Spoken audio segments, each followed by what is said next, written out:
fear of violence.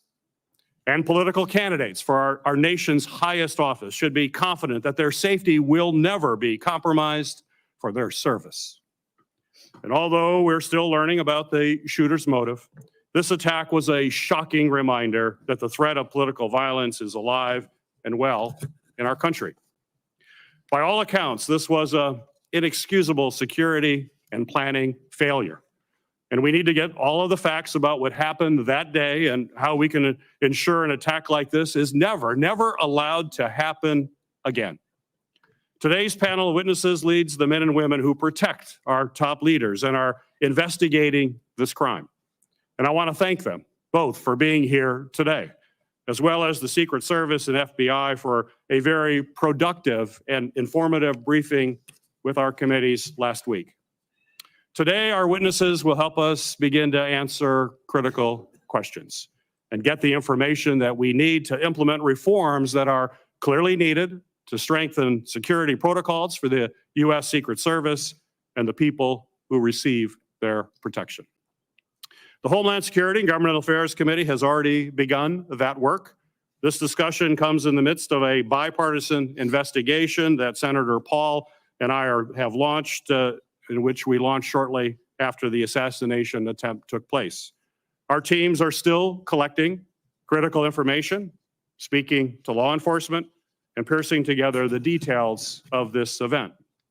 This past weekend, a bipartisan team of our investigators, along with key staff from Senators Blumenthal and Senator Johnson's office, traveled to Pennsylvania to speak with local law enforcement officials, review critical information from security officials who were working alongside the Secret Service, and to see the site firsthand.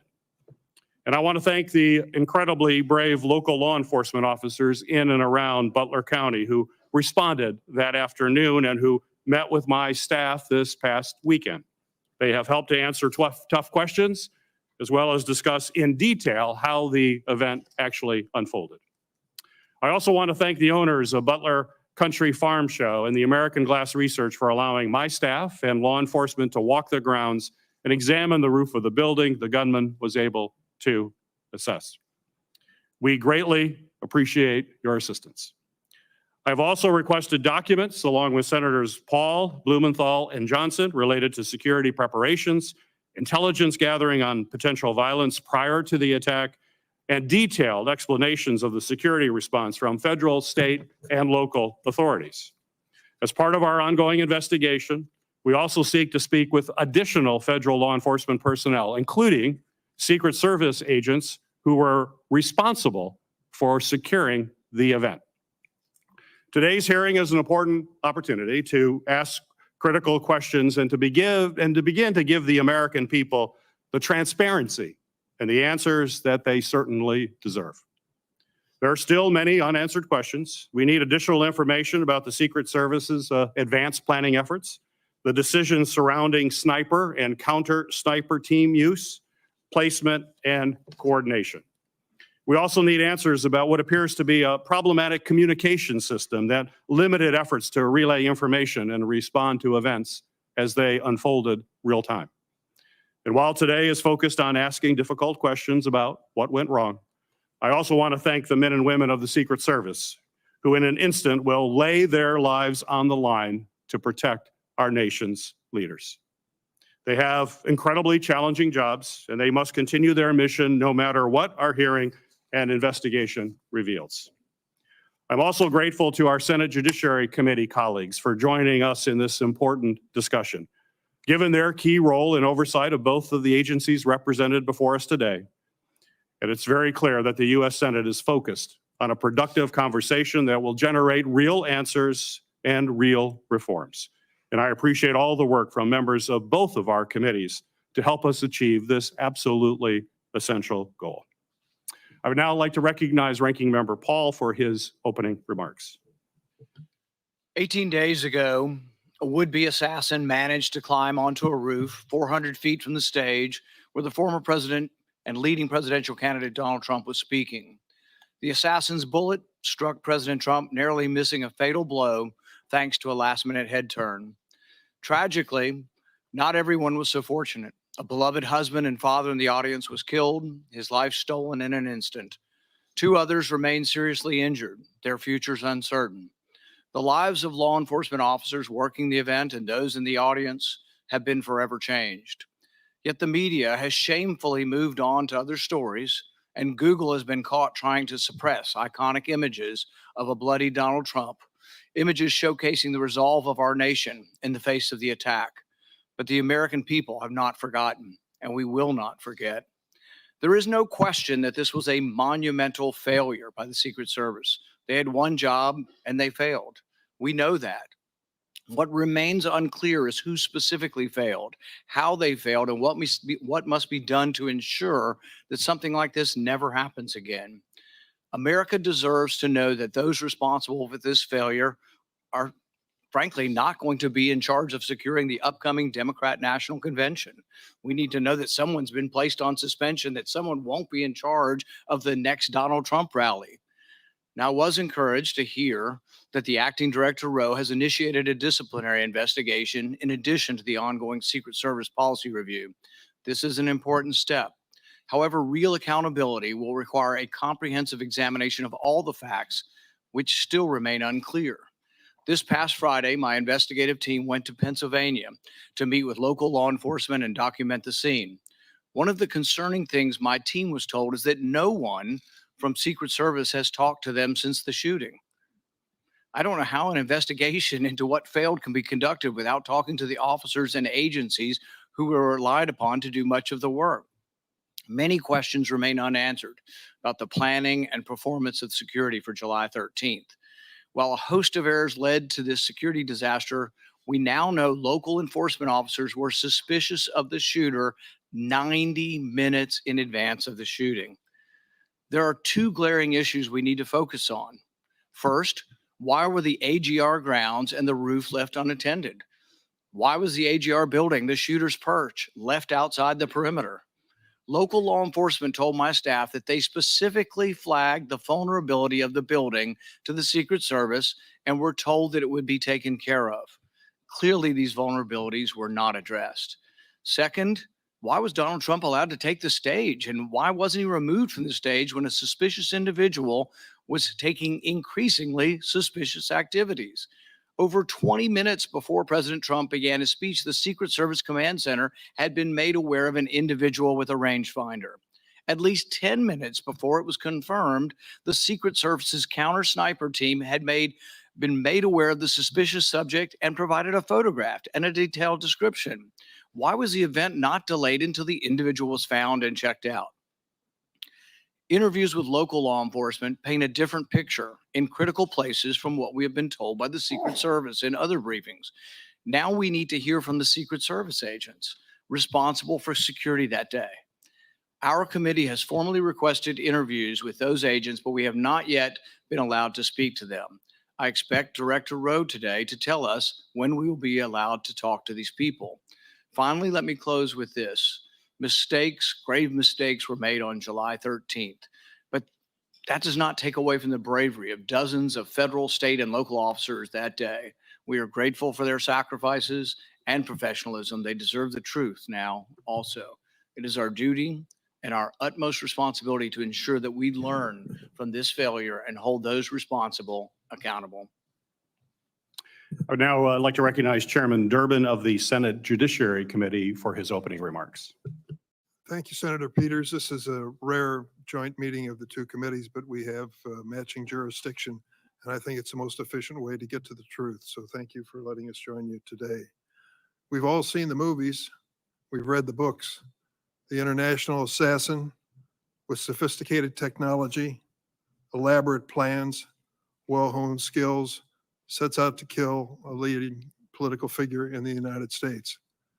But how does that match the reality of what happened in Butler, Pennsylvania, when a 20-year-old introverted college student outsmarted one of the most sophisticated American law enforcement agencies in history, came within an inch of killing a former president of the United States? That's why we gathered today to ask these hard questions. There's more to this story and other aspects that we ought to consider as well. We cannot lose sight of the factor that contributed to the violence on July 13th. widespread, easy access to AR-15 military-style rifles. While we rely on the Secret Service to protect elected officials, we must acknowledge the unique challenges they face in light of the proliferation of weapons of war on our street. Pennsylvania, like many states, allows individuals to openly carry a loaded rifle without a permit. To make matters worse, assault rifles can easily be purchased from unlicensed dealers without a background check because of dangerous loopholes in our gun laws.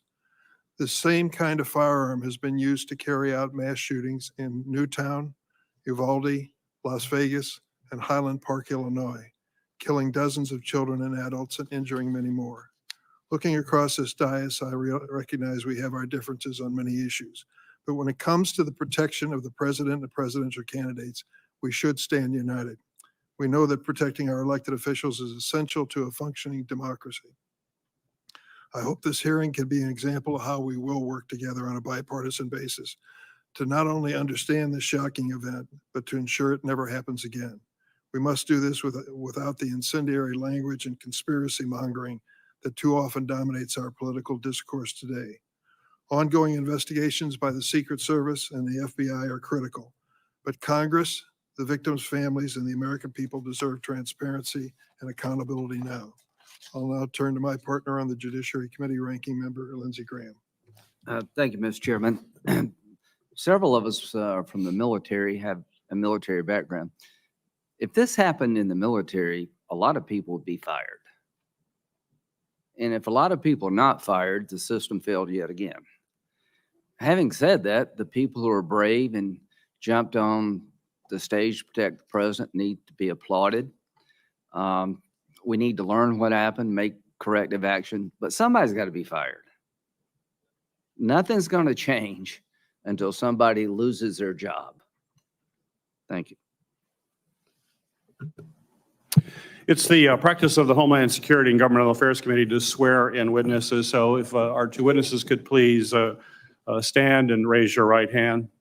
Do you swear that the testimony you will give before this committee will be the truth, the whole truth, and nothing but the truth? So help you God. Thank you. You may be seated.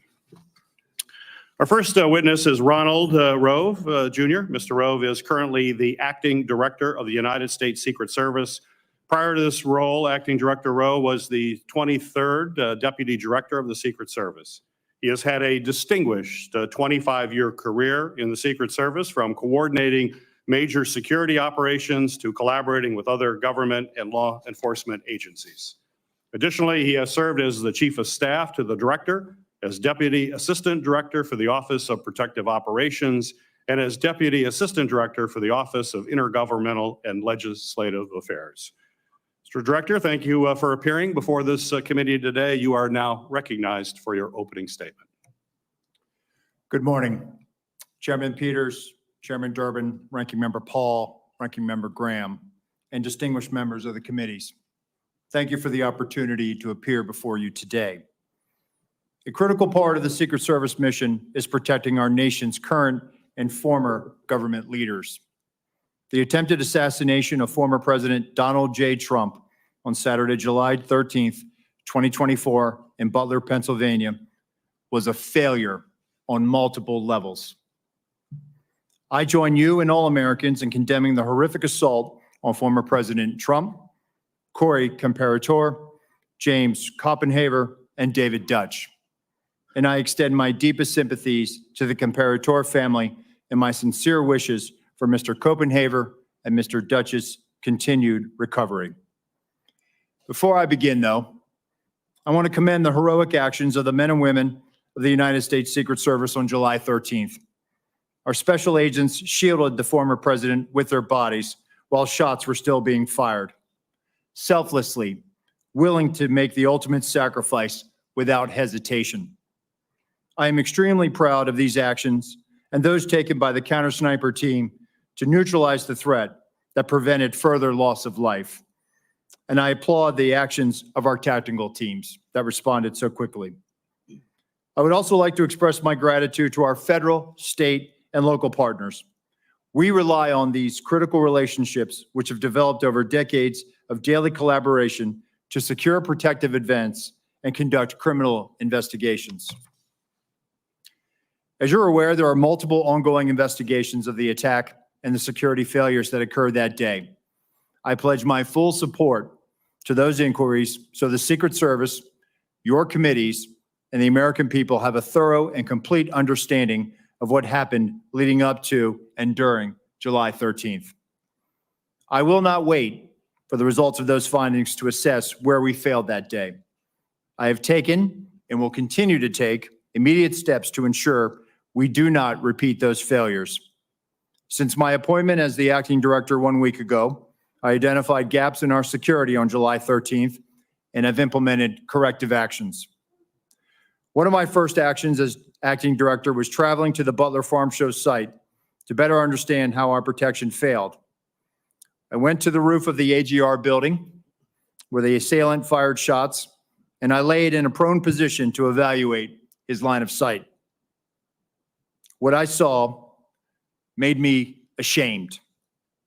As a career law enforcement officer and a 25-year veteran with the Secret Service, I cannot defend why that roof was not better secured. To prevent similar lapses from occurring in the future, I directed our personnel to ensure every event site security plan is thoroughly vetted by multiple experienced supervisors before it is implemented. It is clear to me that other protective enhancements could have strengthened our security at the Butler event. As such, I have directed the expanded use of unmanned aerial systems at protective sites to help detect threats on roofs and other elevated threats. I've also directed resources to facilitate our protective site communications, particularly our communications with our state and local partners. In addition, I have instructed the asset request for Secret Service protective details to be approved expeditiously and have ordered the maximum use of requested personnel at protective sites to address this heightened security environment. I've heard your calls for accountability, and I take them very seriously.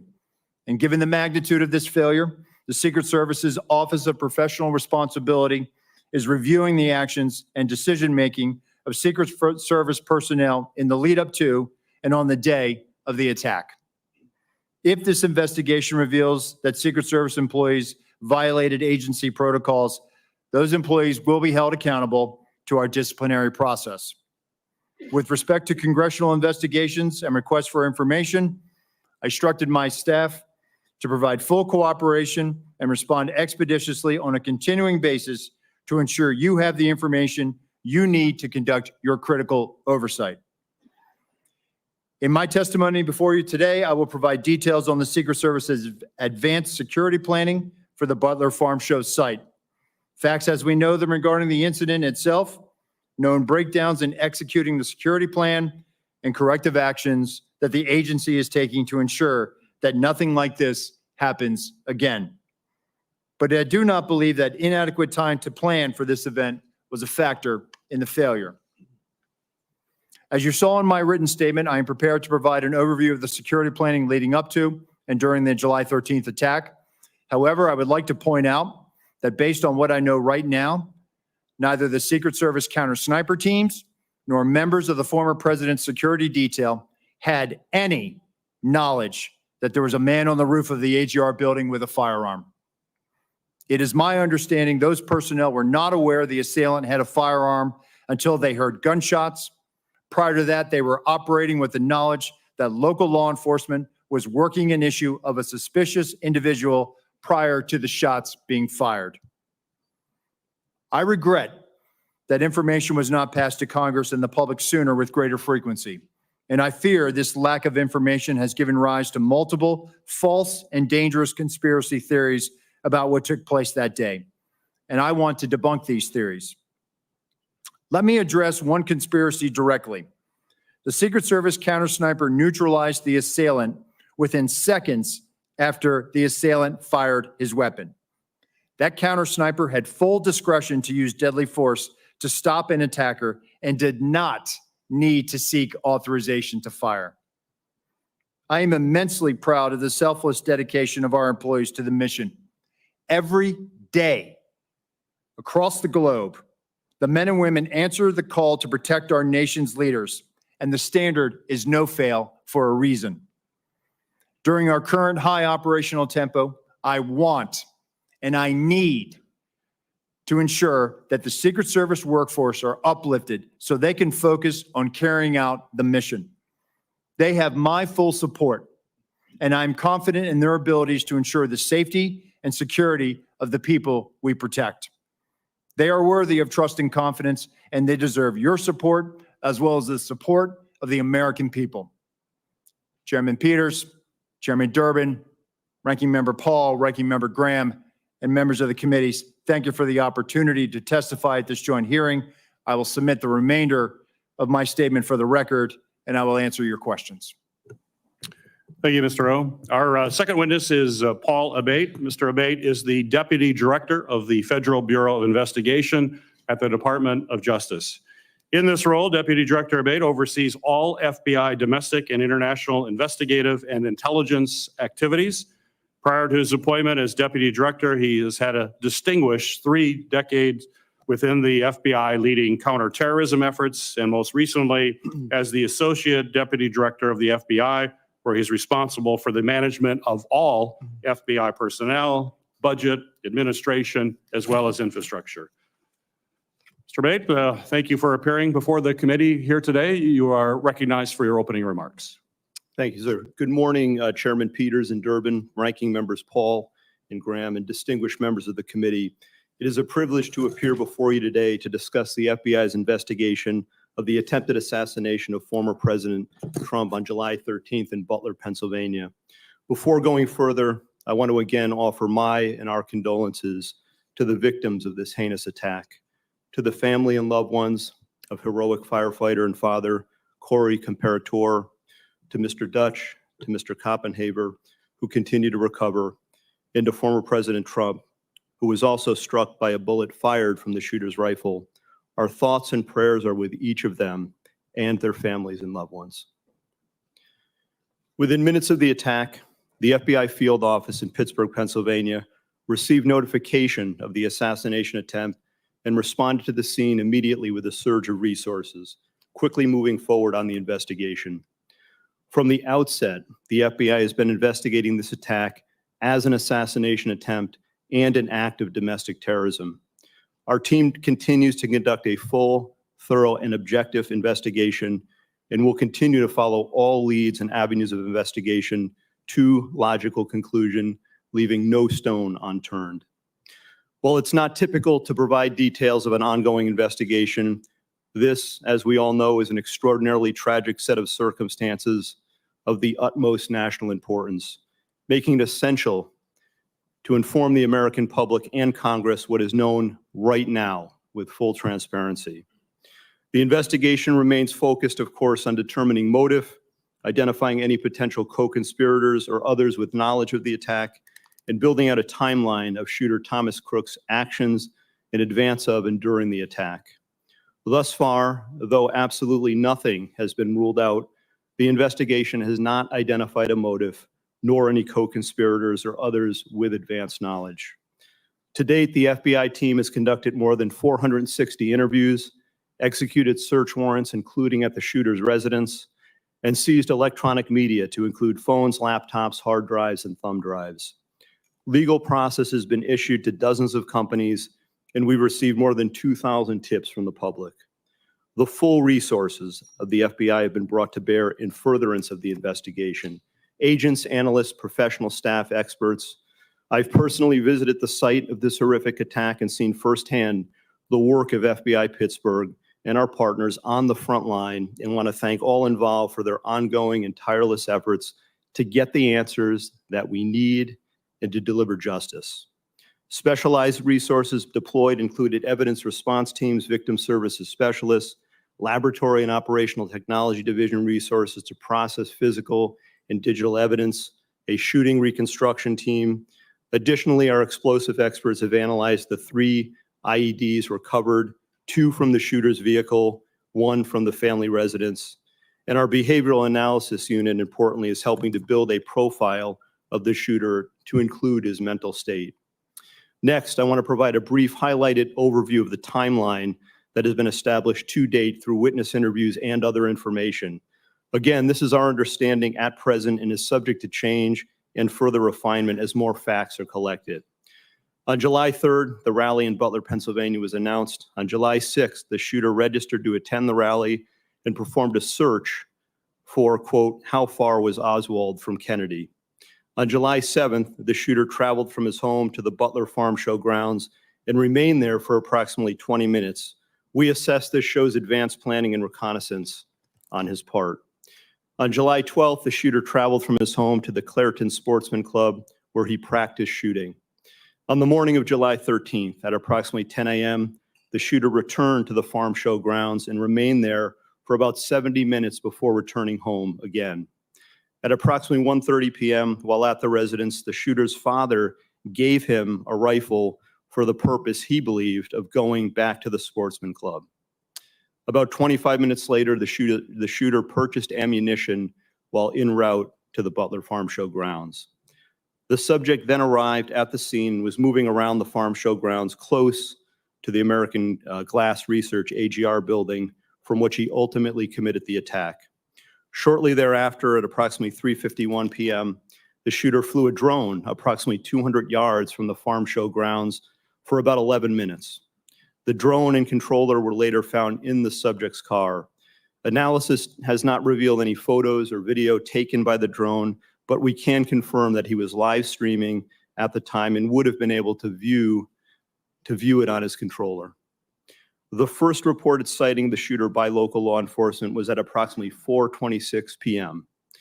At approximately 5:10 p.m., the shooter was again identified by local law enforcement as a suspicious person around the AGR building. And at approximately 5:14 p.m., a local SWAT operator took a photo of the shooter.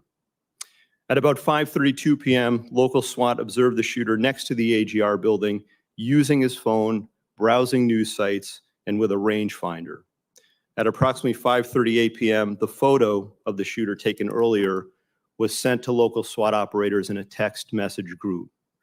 Subsequently, approximately 25 minutes prior to the shooting, the U.S. Secret Service command post was notified of a suspicious person. Officers lost sight of the subject from approximately 6:02 p.m. to 6:08 p.m., but continued to communicate with each other in an attempt to locate him. Recently discovered video from a local business shows the shooter pulling himself up onto the AGR building rooftop at approximately 6:06 p.m. And at approximately 6:08 p.m., the subject was observed on the roof by local law enforcement. At approximately 6:11 p.m., a local police officer was lifted to the roof by another officer, saw the shooter, and radioed that he was armed with, quote, a long gun. Within approximately the next 30 seconds, the shots were fired. The evidence recovery team found 8 shell casings at the scene next to the shooter's body. We believe that the subject, the shooter, fired 8 rounds. While the investigation has not determined motive, the investigative team continues to review information from legal returns, including online and social media accounts. Something just very recently uncovered that I want to share is a social media account which is believed to be associated with the shooter in about the 2019-2020 timeframe. There were over 700 comments posted from this account. Some of these comments, if ultimately attributable to the shooter, appear to reflect anti-Semitic and anti-immigration themes, to espouse political violence, and are described as extreme in nature. While the investigative team is still working to verify this account to determine if it did in fact belong to the shooter, we believe it important to share and note it today, particularly given the general absence of other information to date from social media and other sources of information that reflect on the shooter's potential motive and mindset. These are the facts, in part, that the investigation has revealed to date. While the shooter is dead, our work is very much ongoing and urgent. Thank you, and I look forward to answering any and all questions. Thank you, Mr. Abbate. We'll now proceed. Chairman Durbin and Ranking Member Graham will ask the first 2 questions. I will then ask question Ranking Member Paul, and then after that, we will alternate between members of the judiciary, recognized by Chairman Durbin and members of the Homeland Security Committee recognized by me. With that, Senator Durbin, you're recognized for your questions. Thank you, Senator Peters. I would like to begin by making a statement. It's not in the form of a question, and you'll understand why when I say it. In 20 days, we're going to start the Democratic National Convention in Chicago. I have been briefed by the law enforcement agencies plans for security for that event. Tens of thousands of people will be there, including some of the highest ranking politicians in the United States. I trust that both of your agencies can answer in the affirmative if I ask you whether you're actively engaged in working with the development of security plan, taking into consideration the lessons of July 13th. Senator, that is 100% yes from the Secret Service. Yes, from the FBI as well, sir. We've been working on this for well over a year in preparation. I'm not going to ask for details for obvious reasons, but I do want to ask a question about the Secret Service staffing. Congress has nearly doubled the budget for the Secret Service over the last 10 years, from $1.8 billion in fiscal year 2014 to $3 billion in fiscal year 2024. Despite this large increase in funding, the number of agents in protective operations has fallen from 4,027 to 3,671 during that same time period, an approximate 9% reduction. Acting Director Rowe, what accounts for protective operations losing 356 agents over the past 10 years? So, Senator, with respect to where we are today on staffing, and then I'll address the 10-year where we were. In this year alone, we are going to end the year on the positive of 200 plus agents. That's the first time in a number of years that we've been able to do that. Part of that was gaining some efficiencies in our hiring process. But what I want to re-emphasize is that we have not dropped standards. Only 2% of every applicant actually makes it through the hiring process. We are filling our classes at the Federal Law Enforcement Training Center. We are doing this ramp up as part of what lies ahead of us with the LA Olympics in 2028. With respect to what has happened in years prior, this is a difficult and challenging job, being a Secret Service agent. Living your life by somebody else's schedule, constantly away from your family, constantly having to meet increased operational and investigative demands, which we gladly do, but it's not for everyone. And I think there are times where people have to make tough choices and they decide to leave the agency. But that doesn't mean that they were any less of an agent or that they weren't committed to the mission, because we are all committed to being patriots and serving our country and protecting our nation's highest leaders. I think there was a variety of factors. Some of it was the pandemic. Some of it was the economy or other opportunities. We have people that are very skilled in cyber that often leave the job. Some of the protective skills that they acquire are also in demand in the private sector. But some of the mechanisms that we've put in place just in the last year is also retaining our workforce. And that's what we are focused on right now. The Government Accountability Office has determined that restaffing from these losses have been slowed due to a number of factors, including the years-long background checks for prospective agents and the assignments agents must work through before being assigned to protection. Given these constraints, what steps have you taken to improve recruitment? So we're actually putting out targeted recruitment opportunities. So we've just recently put it out for within our uniform division for our counter sniper unit, our hazardous agent medical emergency response unit, our counter assault team on the special agent side. So we're actually trying to gather the best and the brightest. And I will tell you that we are having great success with a lot of these vacancies. But what I want to reiterate is that, for example, on the counter assault vacancy, we had 700 applicants that applied for this.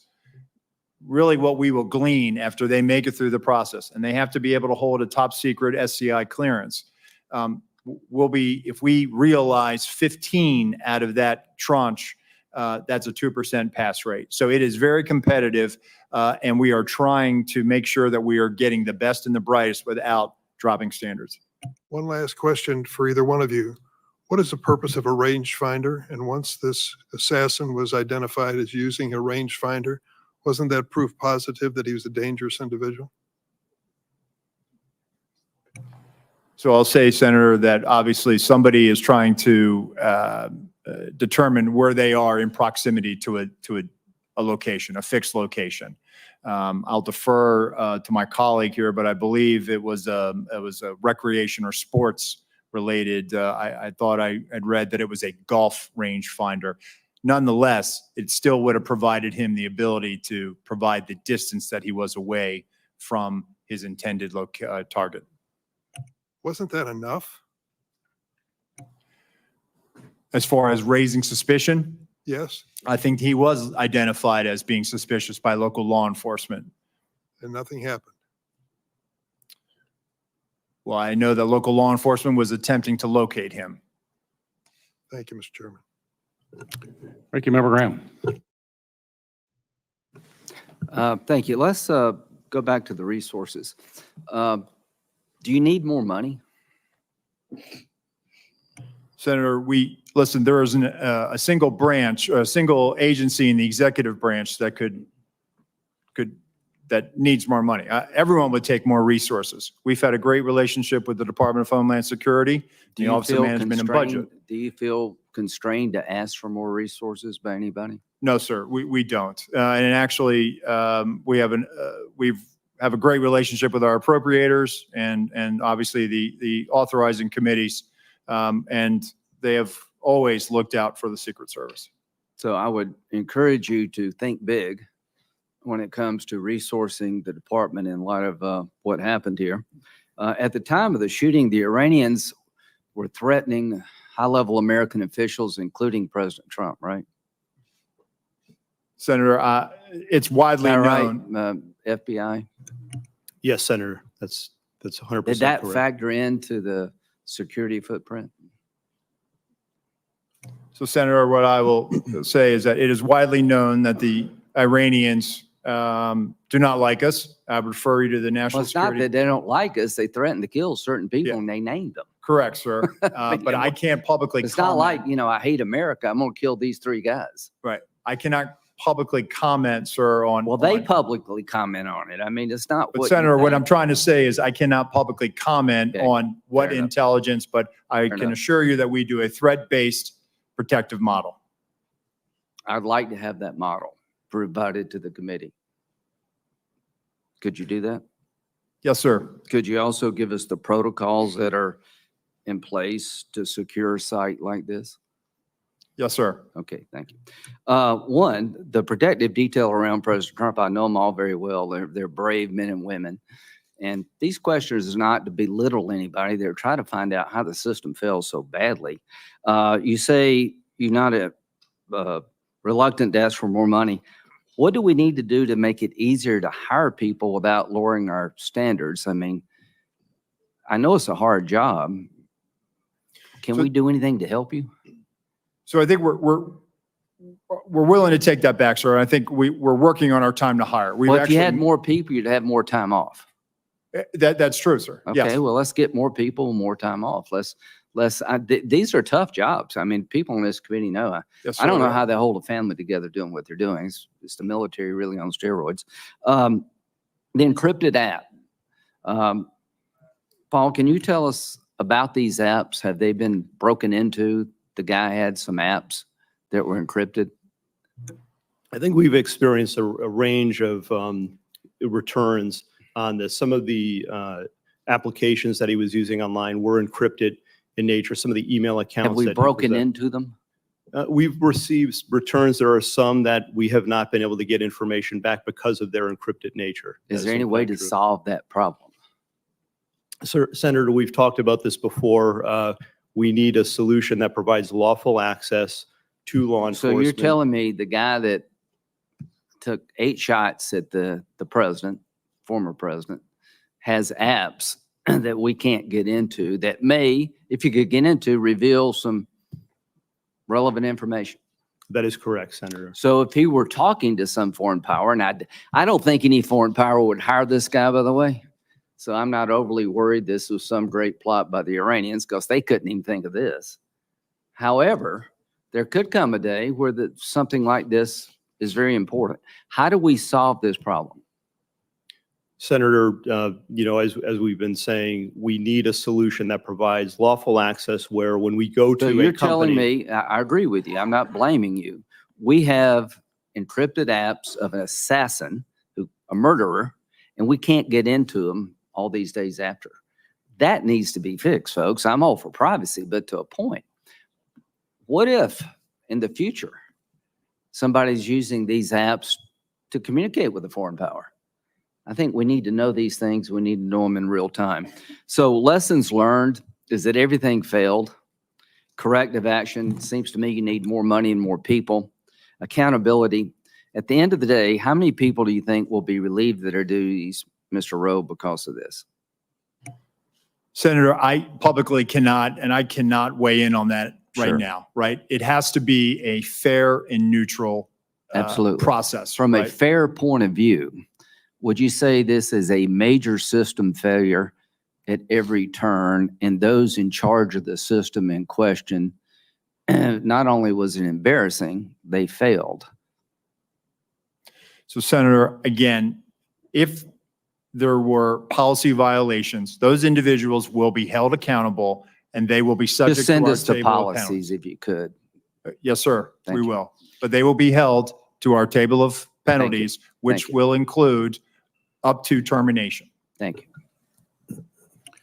Director Rowe, in your testimony here today, as well as in your written testimony, you said very, very clearly that you can't defend why that building with with the shooter on top of it was not better covered. You were very clear. You cannot defend that. So my question to you is, my understanding is that there's a detailed site survey that is done prior to an event to identify potential threat points. So talk to me about that site survey. I'm sure you've had a chance to look at it now after action. And how did that site survey get approved when it was so clear that that was a major threat from that building?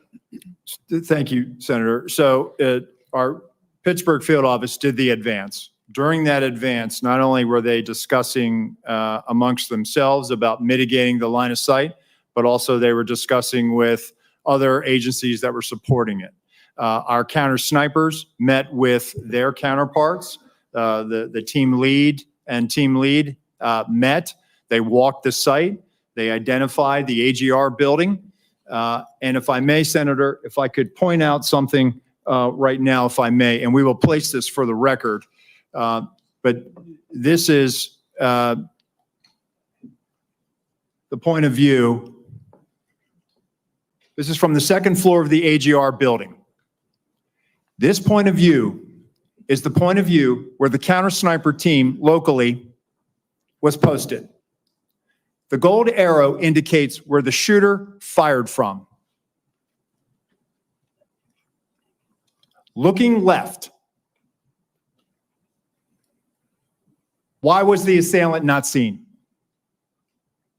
When we were told that building was going to be covered, that there had been a face-to-face that afternoon, that our team leads met, this was the view.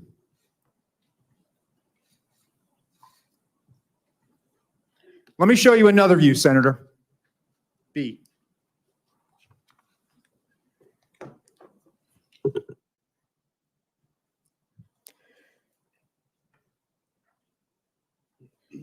This view is a reenactment by one of my agents. Laying flat. There was a 5-inch rise on the middle of that roof. The assailant would have had to present his bore over that to get his shot off. The view underneath reflects the perspective that he would have had. Again, I'd call your attention back to the first exhibit if they'd have looked left. Give me C.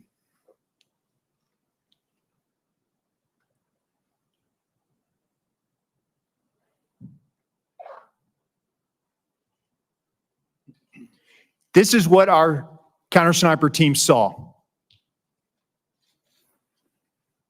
Shooter, no elbows. You barely make out the crown of his head. Below it, the assailant up prone. And let me just tell you, our counter sniper, this individual, I know him. I consider him a friend. He has covered me operationally in conflict zones. And when I did my time on the president's detail, he exemplifies the courage, the skill, and the ability to respond under great stress in such short time to neutralize the threat and prevent further loss of life. Getting back to your question, Senator, these were discussions that were had between the Pittsburgh field office, the local counterparts, and everyone supporting that visit that day. And that's why when I laid in that position, I could not, and I will not, and I cannot understand why there was not better coverage, or at least somebody looking at that roof line when that's where they were posted. Director Rowe, the Secret Service, state and local law enforcement were on multiple communication channels, is my understanding, during that time. And as a result, local law enforcement was only able to call in to a state command center that was then relayed from the Secret Service. There seemed to be a recurring issue in emergency situations that we're finding with the federal government, that there's not a seamless way to communicate, particularly if you're relying on local law enforcement to deal with what was clearly a major vulnerability. Local law enforcement in Butler told my staff that they had no way of communicating directly with the Secret Service.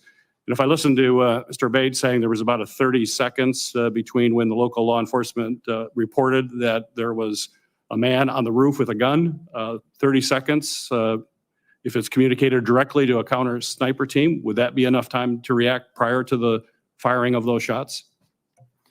Senator, if we'd had that information, they would have been able to address it more quickly. It appears that that information was stuck or siloed in that state and local channel. I will tell you, though, that there were our tactical elements did have, not only did they have embeds from Butler County ESU with them, but they also had radios on the tactical net. It is troubling to me that we did not get that information as quickly as we should have. We didn't know that there was this incident going on. And the only thing we had was that locals were working an issue at the 3 o'clock, which would have been the former president's right-hand side, which is where the shot came. Nothing about man on the roof, nothing about man with a gun. None of that information ever made it over our net. So that will change? Yes, sir. We are working right now to figure out the interoperability and also make sure that we do have access to those channels, whether through the counterpart system or some other means. Very good. Ranking Member Paul, you're recognized for your questions. Director Rowe, I'm encouraged by your attitude and what you brought here today, what you've talked about as far as immediate changes that you've made, and I hope you'll follow through with that. I'm encouraged by the fact that you acknowledge that it's indefensible that the roof was unattended. Would you say the roof being unattended breaches standard protocol for setting up a security perimeter? What I would say, Senator, is that that roof should have had better coverage, and we will get to the bottom of if there were any policy violations. I would think indefensible would go along with breaching protocol, and I can't imagine how indefensible would not be breaching protocol. What I would caution, though, is that I sense, and you're the Secret Service, and these people are your friends, and they are heroic people who do good things, that we can't let our friendships blind us from responsibility. So someone's in charge of the security at the zone. Would the Secret Service be in charge of the entire operation, and they work with law enforcement, but they're in charge? The person in charge of the entire operation is the Secret Service, not the local police. You're correct, sir. This is a failure of the Secret Service. So that's what I mean. And look, I don't wish anybody harm. I appreciate the bravery of the Capitol Hill police. I was at the shooting at the ball field. I've heard 100 shots coming my way. Fortunately, none came to me. But I appreciate the bravery of all the people who protect us. But there's also the idea that there are certain mistakes that don't make you a bad person, but they're just inexcusable if you made that mistake. So for example, let's say you determine, well, local police should have been on there and they told us, and local police says, no, they didn't tell us to do it. And it's a he said, she said. Still, ultimately, the agent in charge should be walking the grounds and say, there's a roof 100 yards away from the stadium with a clear sight. someone's got to be on the roof. Local police, I told you to get on the roof, get on the roof. Or you put the Secret Service. So ultimately the buck doesn't pass along to somebody. Whoever's in charge is in charge. But really, I think it would be helpful to all of us. I know the process has to be meted out, but there needs to also be a process for protecting the next Trump rally. The fact that whoever was in charge in Butler next week is not in charge of a rally in Las Vegas. And so I think you really should say that. You should simply say that the leadership from that event is going through a process, but until that process, they won't be in charge of the Democrat National Convention. That would reassure a lot of people that they won't be in charge of security until it's determined. Can you tell us something to that accord? Yes, sir. So I can tell you that the team planning the Democratic National Convention, that is a national special security event. That team has been on the ground. That's from DC with support from our Chicago field office. Okay.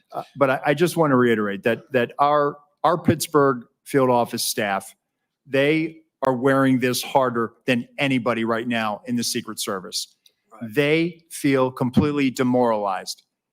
And what I'm trying to do is also let them know that, listen, they need to be focused on the mission at hand. I also have to walk a tightrope here and make sure that I am not Well, I understand. tainting any and future, from you know, one discipline point, action. I understand, and I have great respect for all the officers, but ultimately someone had to be in charge and someone made a terrible error, and it's an error of judgment. The big error is the roof. But another big error is we have 90 minutes of a suspicious person. Now, Senator Durbin mentioned the rangefinder. None of these are enough to shoot a suspicious person, but they certainly, you would think, would be enough to stop the proceedings. That's where I think you get to the second major management or judgment error of this. Now, Trump's done probably 100 rallies like this. How often at one of his rallies are there 90 minutes of looking at one person and at least a half a dozen pictures of that person? How often does that happen? And is it against protocol to let a proceeding go on when you've got a suspicious person, 90 minutes worth of people talking about this person, and we don't stop the proceeding? Does that defy protocol? So Senator, so while there's 90 minutes in total from when he's first identified by local law enforcement, we have about a 30-minute window. But at no time is there anything ever communicated about weapon or harm. And I Not think talking that's where about the a threat. weapon, you shoot people with a weapon. Sure. Without a weapon, we're talking about people you stop and say, he had a backpack, which was probably big enough to have the AR-15 in it. In all likelihood, the backpack has the weapon in it. So a guy with a big backpack would never get through the perimeter. So once again, a big mistake was not having the perimeter wide enough to prevent people from shooting outside the perimeter. But the thing is, he would have never gotten through the perimeter, right? His backpack would have been checked. But people with big backpacks are very suspicious. And I would think he's been seen 6 times. But you got 20 or 30 minutes of knowing about it. But the thing is, there's all kinds of chatter going on about this. And you would think the chatter going on with the local police is on a police radio, and a policeman with that radio is standing in the control tent. So you get that communication. So there's a huge and massive breakdown. But really, my question is, how often has this happened at other rallies where there's a half a dozen pictures and 90 minutes of people talking about a suspicious person? I just can't imagine that it's real common. So Senator, at rallies, there are people that come to the attention of law enforcement for a variety of reasons. You know, if they come to our attention for some other activity that might, you know, put it a little bit, hey, we probably need to go check that individual out. This happens, and that's why we attempt to locate them. That's why it's important for us to try to find them. And it's important to have the information. And so local law enforcement did their very level best to try to locate him. They did provide us the photos 30 minutes prior. It just, he evaded any detection by law enforcement. But once again, it's the overall person in charge. It's a terrible breakdown. It's a terrible management decision not to have stopped it. There was a chance to stop the proceeding. And the question is not whether there's enough information to take down an individual. It's a much lower standard to say, hey, we're going to wait until we get this individual. The roof and the 90 minutes of it, both I think are failure of your protocol. And I think when that's determined, the person who made these decisions can't be in a position of authority again. Senator Klobuchar. Thank you very much. Thank you to all of you for holding this hearing. I appreciate it. Director Rowe, and we had the classified briefing and also today, taking responsibility for the agency and your own personal emotion and reaction to your visit and what had gone wrong. For the people in my state that keep asking me, I just don't get how he got on the roof. I know we've gone through great details and a lot of examination. Could you just give a minute on what went wrong and how you think it can be fixed? Because I think it's just going to help to dispel the conspiracy theories. There are some people that think it didn't really happen, which of course is completely ridiculous. It did. There are some people that think all kinds of conspiracies went on within the government, which is also false. But could you just tell them what went wrong so they understand? No, thank you, Senator. I thought long and hard about this. I think this was a failure of imagination, a failure to imagine that we actually do live in a very dangerous world where people do actually want to do harm to our protectees. I think it was a failure to challenge our own assumptions. The assumptions that we know our partners are going to do everything they can, and they do this every day. But we didn't challenge our own assumptions of, we assume that someone's going to cover that. We assume that there's going to be uniform presence. We didn't challenge that internally during that advance. So moving forward, I've directed that when we're talking to people and we're making requests, we are very specific about what we want. We are providing explicit instructions on exactly what our expectation is and what we need them to do and what we want them to do. That's the only way that we're going to be able to move forward beyond this.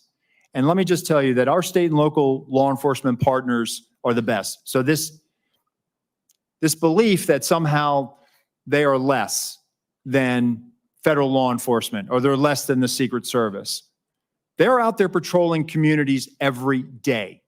They're the ones out there going into hazardous conditions every day. They know their communities.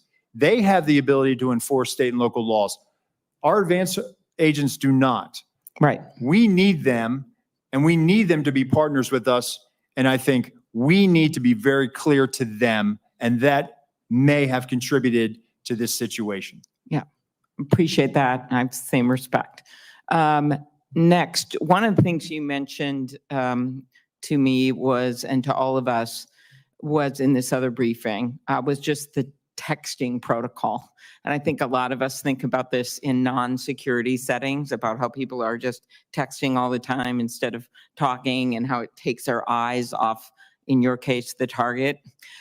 Could you talk about what might have gone wrong there and how you think things could change when there's the hope is that their eyes are constantly on the scene and on the potential targets and risks? Thank you, Senator. So again, we need people focused on the problem or on their area of responsibility.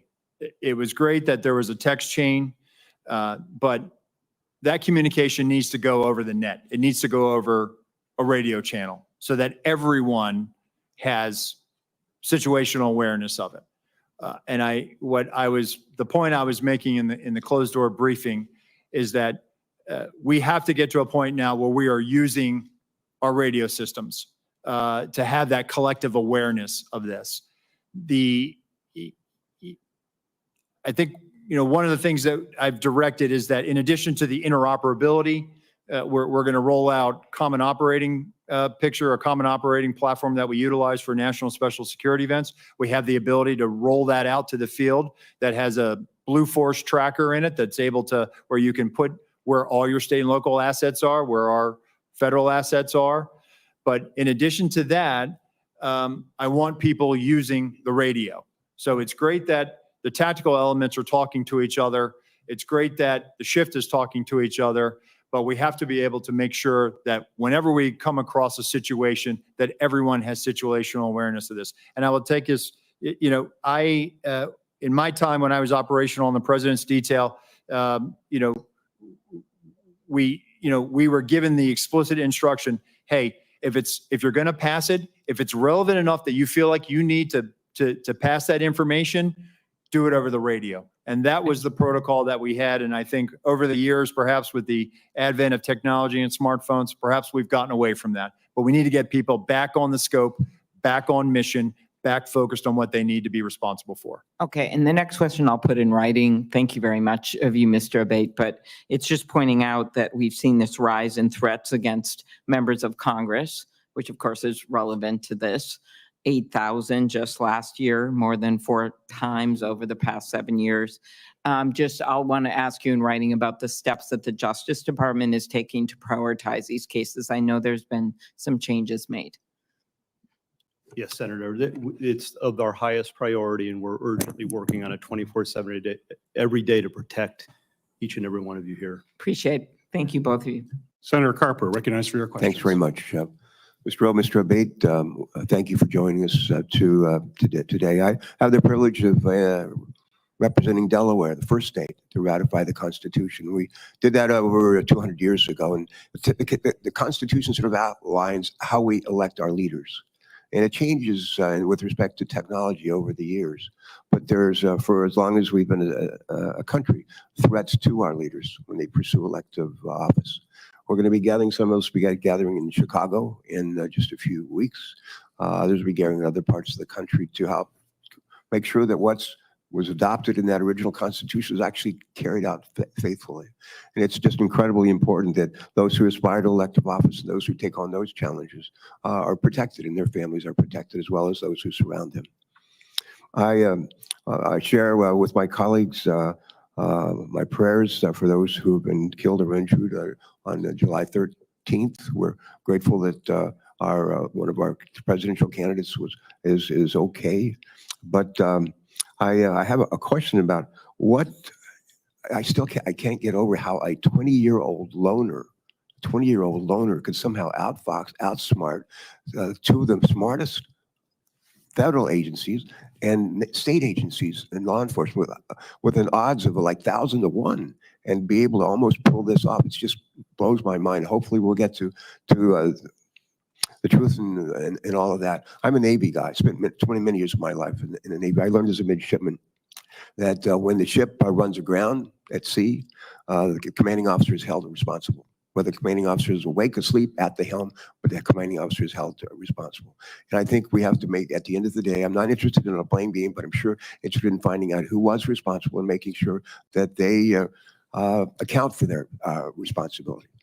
My question is, what policies are currently in place to facilitate real-time information sharing between the Secret Service and local law enforcement during an event? And what changes to information sharing practices will the Secret Service make in light of the apparent breakdown in communications on July 13th? Thank you for that question, Senator. So we're looking at our procedures. We rely on a counterpart system. And the radio interoperability it's a complex challenge. It's not just about being able to find whatever frequency our local counterparts are on and then just piping it in. There's some technical challenges that have to be there. So to alleviate that, we've always relied on a security room where we have representatives from the local agencies. Those individuals are there to, one, bring their own radio and then relay relevant information that would impact our security plan. I think what I'm looking at, and again, what I'm in looking at this situation is there was a unified command post, and we had our security room, and we had communications that day at the Butler Farm site were challenging, not just challenging for the Secret Service, but challenging for locals. There were some cellular issues. There were radio issues. And you saw that with the testimony from the colonel from Pennsylvania State Police last week in the House. So I think as I'm thinking about this, I think we need to consider what is our model moving forward? And I think we need to be where the greatest amount of partners are when that information is being discussed. The other thing that I'm looking at is we need to also make sure that we have redundancies as far as cellular on the ground. or additional repeaters. And so I've directed our chief information officer to do that, and we are rolling assets out now supporting campaign sites. Thank you. Thank you for that. Mr. Bay, quick question. Based on the initial information you've gathered from the investigation, do you believe there were any actions taken by the shooter in the weeks, days, or hours leading up to the shooting that should have caused alarm and grabbed the attention of law enforcement? He did not have any interactions with law enforcement leading up to this, Senator.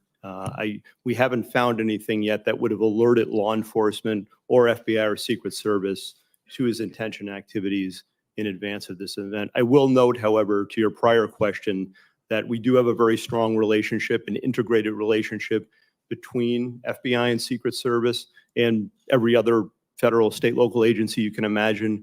We have constructs like the Joint Terrorism Task Forces and Violent Crime Task Forces where we're cross-embedded with each other. And when it comes to this event and others like it, we're always talking in advance. In fact, with respect to this event, we did have a meeting between U.S. Secret Service and FBI in the days leading up to the event to assess whether there was any information or intelligence pertaining to a threat against the rally or to former President Trump or anyone else there. There was an absence of that in the lead up specifically. And again, none of us had any information in our holdings with regard to the ultimate shooter. All right. Thank you for that. Thanks very much, both of you. Next on the Senate Judiciary Committee is Senator Grassley. Mr. Chairman, I'd like to introduce my oversight letters and investigative documents into the record. This is information I've already made public. Without objection. Okay, thank you. I'd also like to call my colleagues' attention to a legislation that Senator Cortez Matos and I've introduced would require Senate confirmation of the Director of the Secret Service. I think this is very important because no other agency has a no-fail mission. Mr. Rowe, in your written testimony, you stated that that to prevent similar lapses like the one on July 13th from happening again, you'll ensure every event site security plan is thoroughly vetted by multiple experienced supervisors before it's implemented. Based on your testimony, the security plan for the Butler event deviated from the Social Security standards. How would vetting by multiple experienced supervisors fix that? So, Senator, I think having many eyes on a particular problem set helps. That way you don't have tunnel vision. You just focus in on one thing. And so that's why I think it's important, not only at the field office level, but also at the detail level. And part of what we had started doing with the former president's detail is having them send out site agents, having them send out supervisors. And I think having that collaboration and having additional eyes to examine the problem will make sure that we're not missing anything. And I think I want that surety for myself. And I think you've answered my question. Yes, Let me sir. go on. Also to you, in your written testimony, you stated that you, quote, regret that information wasn't passed to Congress and the public sooner and with greater frequency. What's your communication plan going forward to ensure that the American people in Congress are fully informed? So, Senator, we just started a rolling production that is bicameral. So we made our first rolling production last week. We made one yesterday. We will continue to do that. And my view is that sunshine is the best disinfectant. And we intend to provide information to Congress as it carries out its oversight function. Okay, also to you, I made public documents that show Secret Service deployed a counter unmanned aerial system operator on July the 13th. According to the Secret Service, the drone system was supposed to be operational at 3 p.m. that day. However, we've been told by Secret Service that because of cellular bandwidth problems, it wasn't operational until about 5:20 of that day. If the system was operational, Secret Service would have had the ability to detect the shooter and his own drone use. Why is the Secret Service dependent upon local cellular network? Does the Secret Service have a backup plan in place? Yes, thank you, Senator. And that is something that I briefed in the closed door. And again, something that has cost me a lot of sleep because of the eventual outcome of the assailant. That what if we had geolocated him because that counter UAS platform had been up? It is something that I have struggled with to understand, and I have no explanation for it. Okay. It is something that I feel as though we could have perhaps found him. We could have maybe stopped him. Maybe on that particular day, he would have decided this isn't the day to do it because law enforcement just found me flying my drone. People fly drones all the time on the peripheries of our sites. And we go out and we talk to them and we ascertain what their intentions are. On this day in particular, because of the connectivity challenge, as you noted, there was a delay and he flew his drone at 3:51 approximately. So moving forward, we are leveraging resources from the Department of Homeland Security and others to make sure that we have dedicated connectivity so that we're not reliant on public domain, so that we can ensure that whatever assets we have in place, those assets are operational. And that is my commitment to you, that we are going to make sure we're going to do that. And that is something we are moving out on. Thank you, and I hope that you'll answer some of my other questions in writing. Senator Johnson, recognized for your questions. Thank you, Mr. Chairman. Acting Director Rowe, in our secure briefing last week, I made the point that if you don't want conspiracy theories to spread, you need to provide information. You know, I appreciate these photos today. These things could have been released literally within days, and a whole lot more information as well. So Congress needs to provide oversight. We don't have certain investigatory tools like you have, but what we can do is do interviews. So Acting Director Rowe, did you receive our letter from July 25th requesting interviews with 13 individuals of the Secret Service? We are in receipt of that letter, Senator. And I don't know, Deputy Director Abbate, have you seen that letter as well? Do you know who we're requesting interviews with? Senator, I have not seen Okay. the letter. Do you know whether those individuals submitted to interviews with the FBI? Acting Director Rowe. We're in the process. Those employees are being interviewed if they have not already been interviewed, sir. Are those interviews being transcribed? The FBI interviews, sir? Yes. Well, we have 302s on those. Yes, Senator, we Okay, will. when will Congress get those 302s? When will we get those transcriptions of those interviews? Senator, I'll take that back and we'll get those to you as soon as possible. So Acting Director Rowe, when will those individuals be made available for Congress, for this committee to interview them? Senator, we'll make them available. How soon? Because memories are short. They can be influenced by events. We need these transcribed interviews as soon as possible. We will get that done, sir. Does the Secret Service use encrypted communications at events? On our radio nets, we do, sir. Are those memorialized? Are those saved?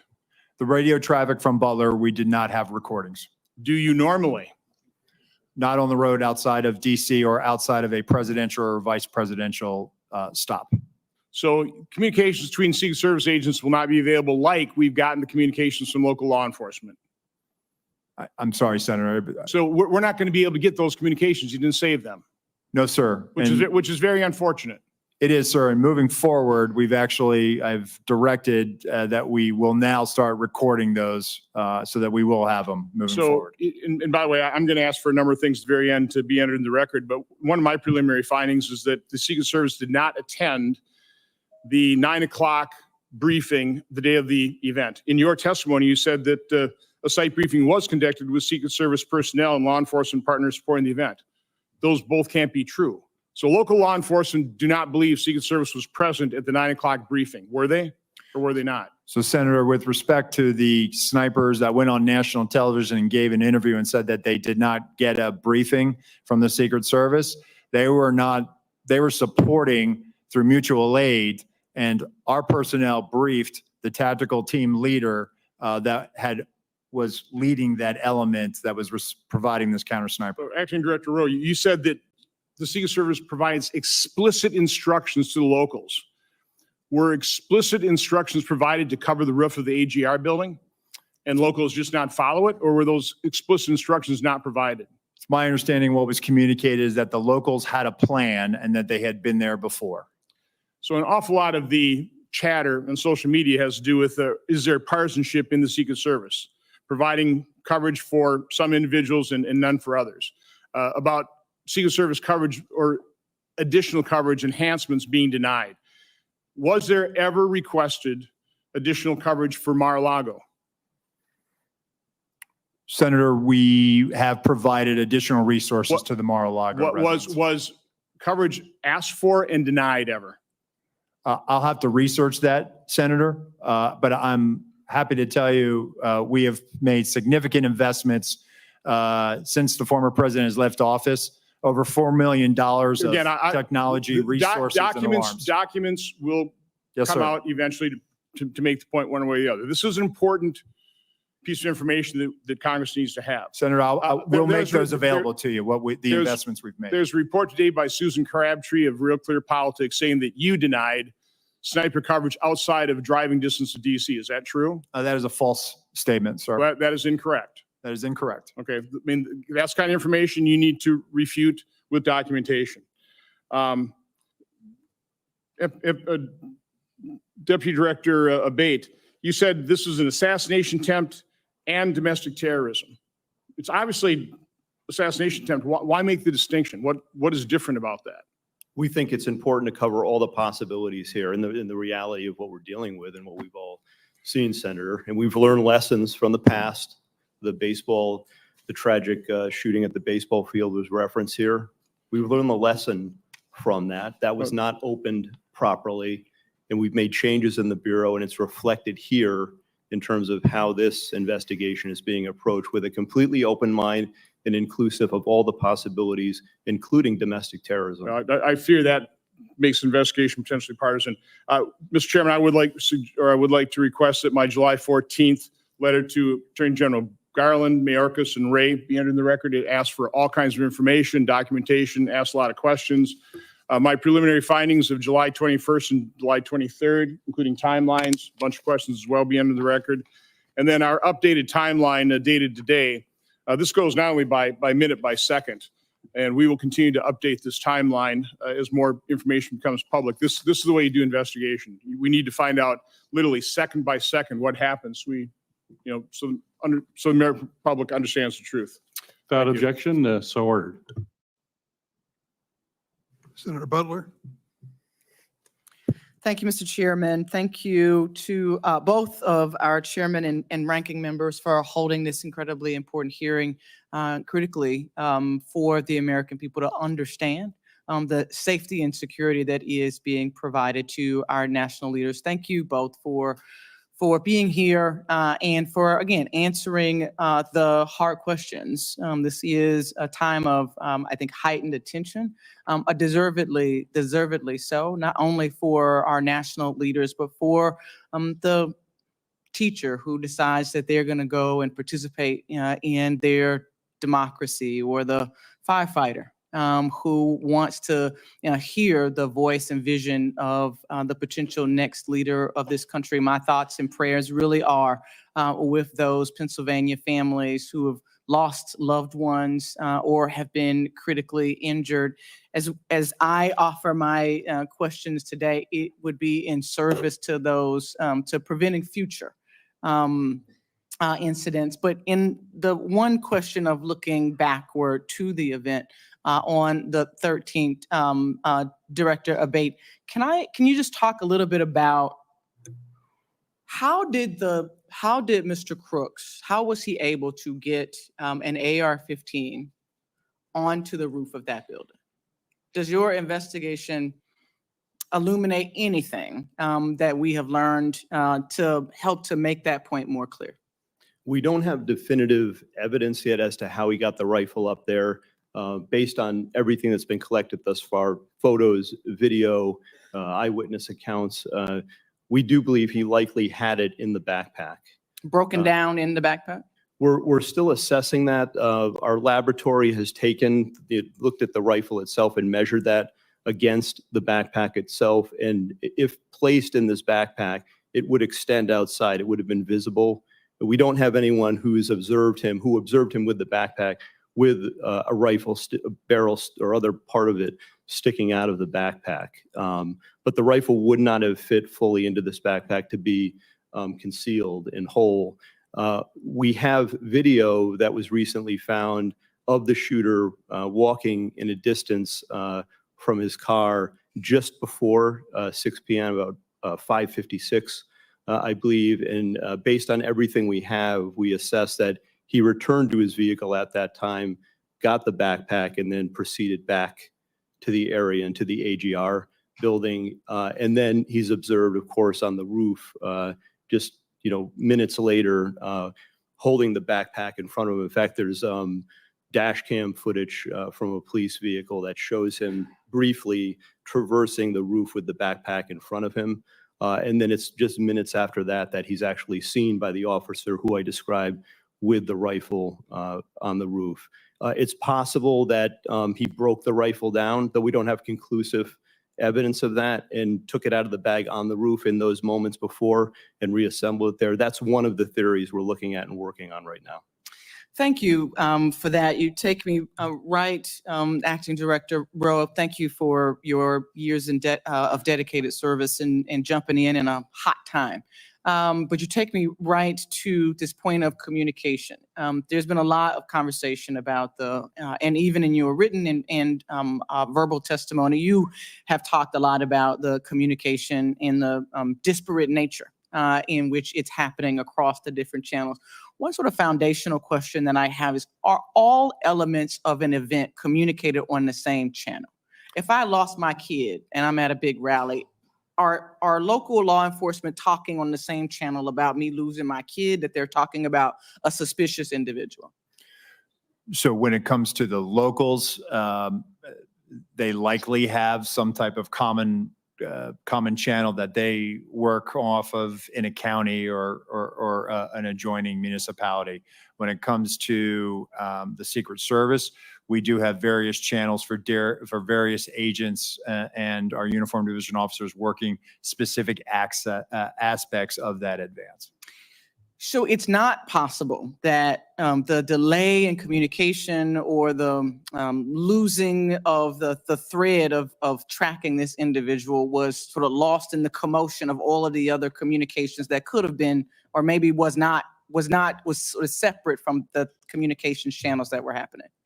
Senator, I can only speak to the Secret Service lines of communication, and we did not have anything beyond suspicious person that was communicated to us. Last question really quickly, because I'm out of time, but Acting Director, was there any communication with the Secret Service that was talking directly with the former president's detail? That feels like there's been some question by colleagues about why the call wasn't made to delay the event. Help us understand the communication that either was or was not happening directly with the former president's detail to make the call to delay 10 minutes. When we've all been to these events, they never happen on time. But to delay while this was being investigated. So the detail, they were operating on their net, which our security room was monitoring.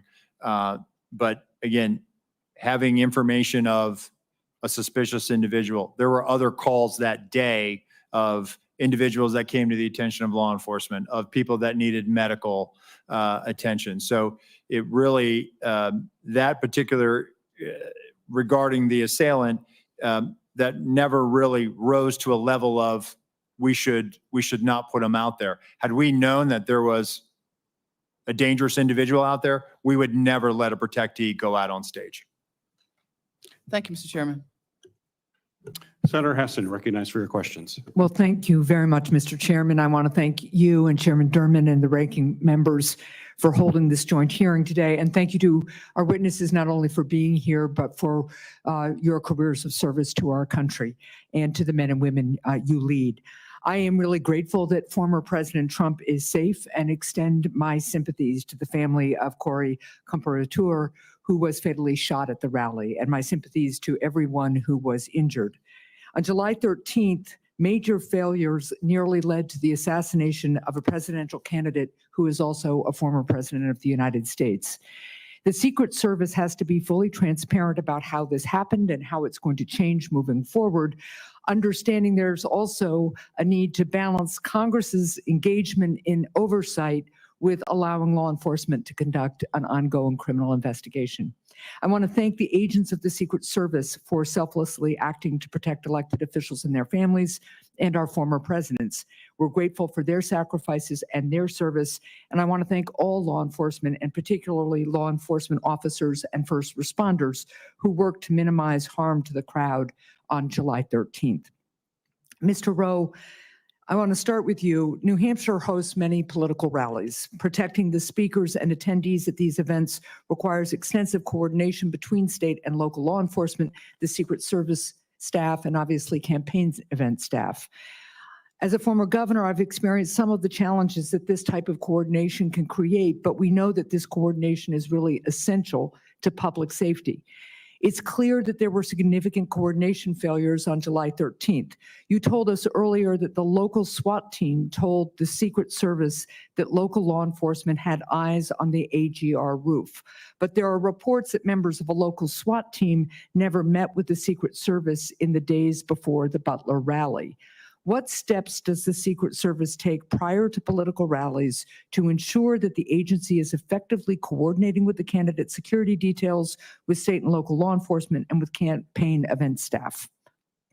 So as part of the advance process, Senator, as happened in Butler as well, there's a police meeting. And basically that is that initiates the advance. That's bringing in Right. all the, not only emergency management officials, but all the state and local law enforcement agencies that may have aspects of supporting or assisting in that advance and on that visit. The focus of that police meeting, one, is to exchange numbers and business cards, and then coordinate times for walkthroughs. There were walkthroughs of the Butler Farm site with local law enforcement agencies that were supporting that visit.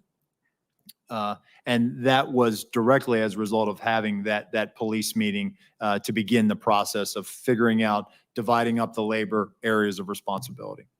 So what you're telling me is that at that meeting, the Secret Service, the first meeting led to the walkthrough that the Secret Service does with local law enforcement, and that at least some members or directors of the local SWAT team would have been part of that process? Well, as I understand it, the Beaver County, they were seconded to assist Butler, but the Butler ESU team were part of the advance process. Okay. How many agents did the Secret Service provide to plan and secure this event? And how many people from state and local law enforcement agencies supported the security of this event? So in totality, between law enforcement, state and local and federal, there are 155 personnel at the Butler Farm site that day. All combined Secret Service, it's in the 70s. And then we had support from Homeland Security investigations that were providing post standards. And then we had approximately 70 or so various Pennsylvania state law enforcement. Okay, thank you. I want to go to one other issue before my time expires. You've talked today and in our secure briefing about the interoperability of the Secret Service's counter-drone capability, that it failed early on, and so it didn't catch the drone flown over the site by the shooter. First, what changes you've addressed this a little, but what changes is the Secret Service making to ensure that it has backup technology? But also, what efforts did the Secret Service undertake to coordinate with other law enforcement regarding anti-drone capability at the rally site? We're working to determine that right now, Senator. We're getting the redundancies in place. Counter UAS authority, it is a little complex. State and locals don't necessarily have this ability to do Right. that. And it does require coordination with the FAA because Right. it could impact commercial Yep. travel. Okay, thank you. And Mr. Chair, I'm just going to follow up. And I think one of the things that you're hearing from a lot of folks, but I'm not sure we're really clear on yet, is how is it that somebody who clearly is arousing concern from law enforcement isn't identified as suspicious, and how is it that that information doesn't get to the president, the former president's detail? So I'll follow up in writing. Thank you. Senator Cornyn? Thank you, Mr. Chairman. Director Rowe, can you explain why the shooter's drone worked? Because there was no counter UAS present, sir. Well, you had a drone system, but you had bandwidth problems. The bandwidth apparently was adequate for the shooter's drone, but not for the Secret Service. Can you explain that? I have no explanation for it, sir. We also know that in a military context, electronic warfare or jamming capabilities are commonly used on the battlefield. Does the Secret Service have jamming capabilities or drones? We have drones, sir, and when it comes to, I have to be very careful about how I answer this one in an open forum. What I can tell you is that we have technical security measures, sir, to address, I think, what you're asking me. Well, the question is, can you take down a suspicious drone? Because this can be used not only for surveillance by the shooter, which obviously it was here, but also drones can be weaponized and be used as a threat to the president, or in this case, the President Trump. Do you have the capacity to stop a weaponized drone? What I will tell you, sir, is that we have technical security measures that we utilize at permanently protected sites. We also have the ability in a limited fashion at temporary sites. What I can tell you is that on this day, the counter UAS system had technical difficulties and did not go operational until after 5 o'clock. So in this case, the shooter had a rifle, but somebody who wanted to kill a president for a former president or a candidate for president would not need a rifle. They could use a drone, correct? It is a potential threat vector. So this individual was identified as a suspicious person. Can you explain to us when a suspicious person becomes identified as a threat? Well, I think it's also when a weapon or some other dangerous item is then presented. A rangefinder would not render someone a threat as opposed to somebody who was under suspicion? I think the rangefinder is what initially brought him to the attention of local law enforcement.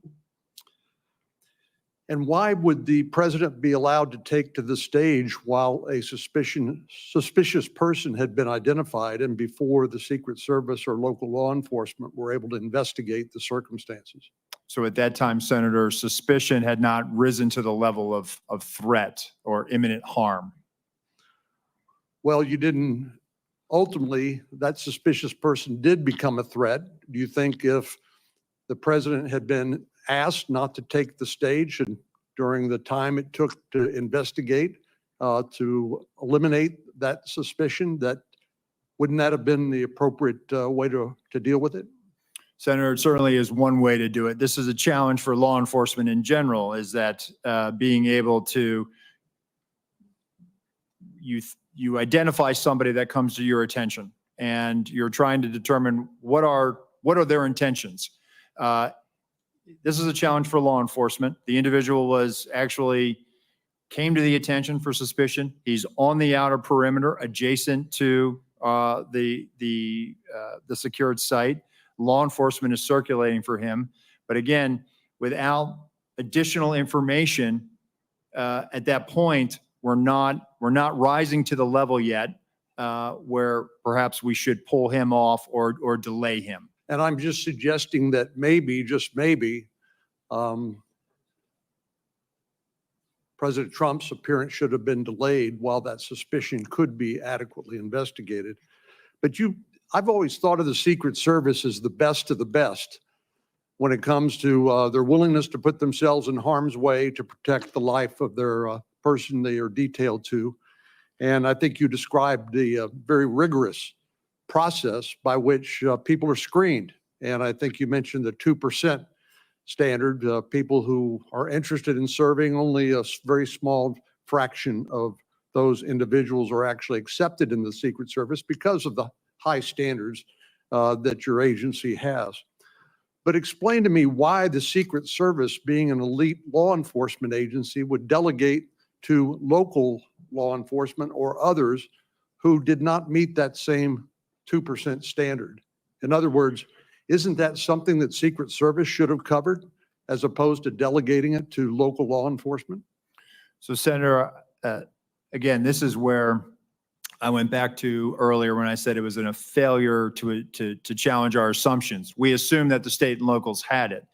By no means do I want to diminish the commitment, and I'm sure you agree. State and local law enforcement do their jobs every day and protect the communities that you represent. No doubt about it. So I think what we made an assumption that there was going to be uniformed presence out there, that there would be sufficient eyes to cover that there was going to be counter sniper teams in the AGR building. And I can assure you that we're not going to make that mistake again. Moving forward, I've directed our Office of Protective Operations that when our counter snipers are up, their counter snipers are up and they're on the roof as well. And we do this all the time with our colleagues in the New York City Police Department when we cover the United Nations General Assembly. And so that is our TTP moving forward. Director Rowe, I would just submit to you that those assumptions can be lethal.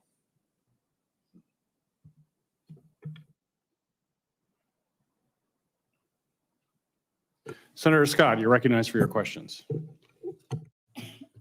Thank you, Chairman. Let me just follow up with what Senator Corning just asked. Do you know who makes the drone that the Secret Service uses? That Secret Service uses? Yeah, the one that that didn't work. Who's the manufacturer? Is it an American-made manufacturer? I believe it is, Senator. Can I'll get you you let me the, know? we'll provide that to you in a queue first, sir. So we talked about this the other day. There's not, in our, very few times in history do our presidents get shot at. So you know that this is something that the American public is very interested in. So as Senator Johnson said, there's a lot of questions being asked. I was at church Sunday and 3 people came up to me and asked me if there was a second shooter. So there's all this information that's not, you guys are not responding to. When I was governor of Florida, I had 2 mass shootings. I had the Pulse nightclub shooting. I had the Marjorie Stoneman Douglas shooting, and we did 2 or 3 times a day, local, state, and federal law enforcement, FBI, everybody involved. We answered questions. What I asked you the other day is, why aren't you doing that?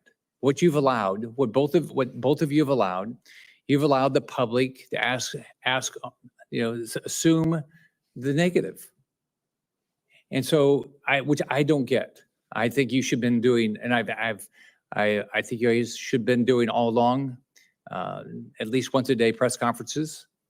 I think that you've got to tell the public what's going on. Having a hearing is really nice.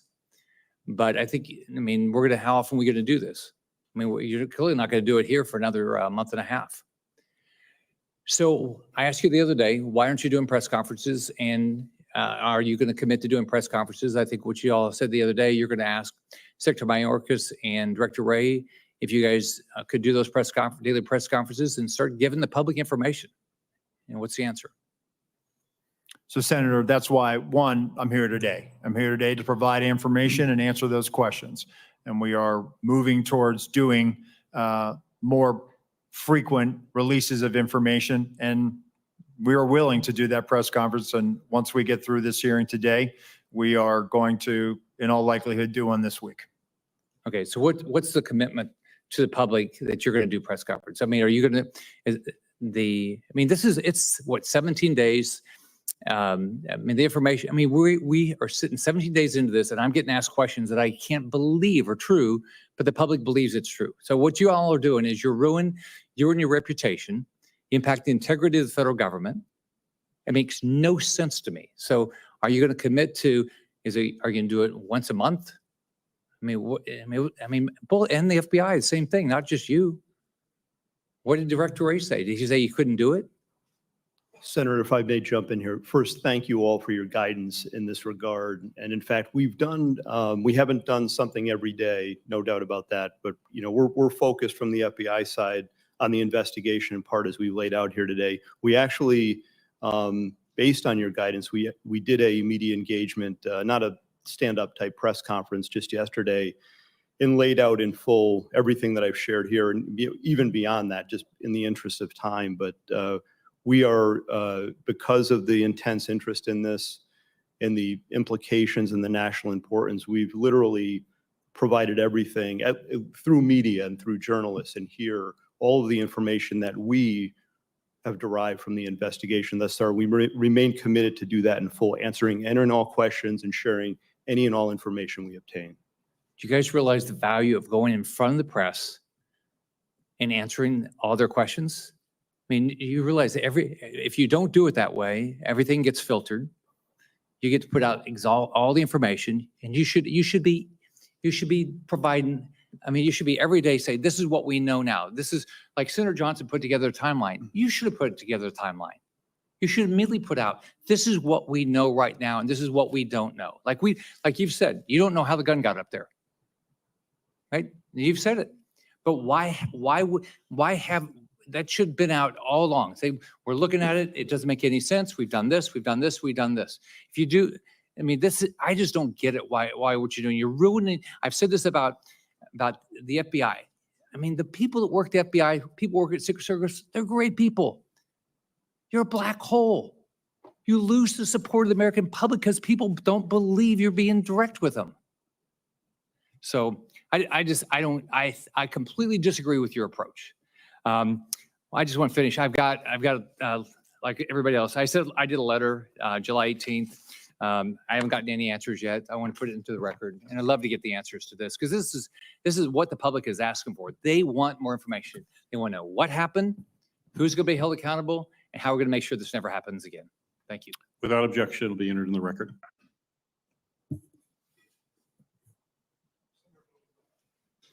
Thanks, Senator Mr. Rubin. Chairman.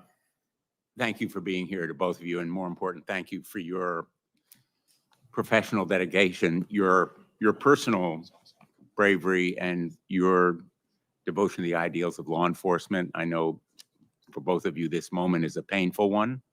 And Acting Director Rowe, I've heard you speak in a private setting very emotionally and passionately about the need to take responsibility and take action that will assure accountability. And I know that you share a commitment, along with Director Abbate, to full public disclosure to the maximum extent possible. We can make speeches at you, and I've made one myself in that private setting about the need for broader, fuller disclosure to the public, not just in press conferences, but in the course of your investigation about what you know and feel you can disclose without compromising your investigation. Let me ask you, last week, Senator Peters and Paul, along with Senator Johnson and myself, sent requests to both of your agencies to produce documents. We've only received a handful so far. Can you commit to when we can expect those documents? We will get them to you as quickly as we can, Senator. Well, can we expect them this week? We will work to meet that deadline, sir. And when can we expect all the communications, the text messages that agents have sent to each other? Eventually, all of it is going to come out, as you know. When can we expect all of those documents? We will gather them up and get them to you, Senator. You, I think, took the position as to the local law enforcement responsible for the shooter on the roof, the snipers that were in place, that it was their job to take him out. But ultimately, doesn't the buck stop with the Secret Service? It stops with us, sir, but let me just clarify. The perspective that they had on that roof, when I show you the perspective from what our sniper saw, he's on the downside of that ridged roof. Their perspective from the AGR building, looking out, their area of responsibility, looking left, they should have been able to see. You can see in that photo in Exhibit A, which we will make part of the record and turn over to the committee. He's already crossed over that bridge or the walkway and stepped up onto that roof. I'm not saying that they should have neutralized him, but if they'd have just held their post and looked left, maybe, and there's a lot of maybes there, Senator. A lot of maybe he would have been maybes, but detected. somebody needs to be held accountable. And I think Senator Graham hit the nail on the head. We need to know who specifically was responsible for doing what. Who was responsible for saying to former President Trump, sir, it's not safe to go out there yet? Who was responsible for making sure that those local law enforcement were doing their job? Who was responsible for tracking down that suspicious person who fit the profile? 10 to 25 years old, young male. The FBI has warned us about it year after year after year. Director Rowe has come before us and said, the threat is from domestic extremism. The lone gunman, we're all aware of it in law enforcement. So I think we need individual accountability here, and people need to be held responsible, in fact, lose their jobs, if necessary, to send a message that this massive intelligence and surveillance failure, as well as the enforcement failure, cries out for accountability. Let me just ask, in the short time I have left, what is the nature of the Iran threat?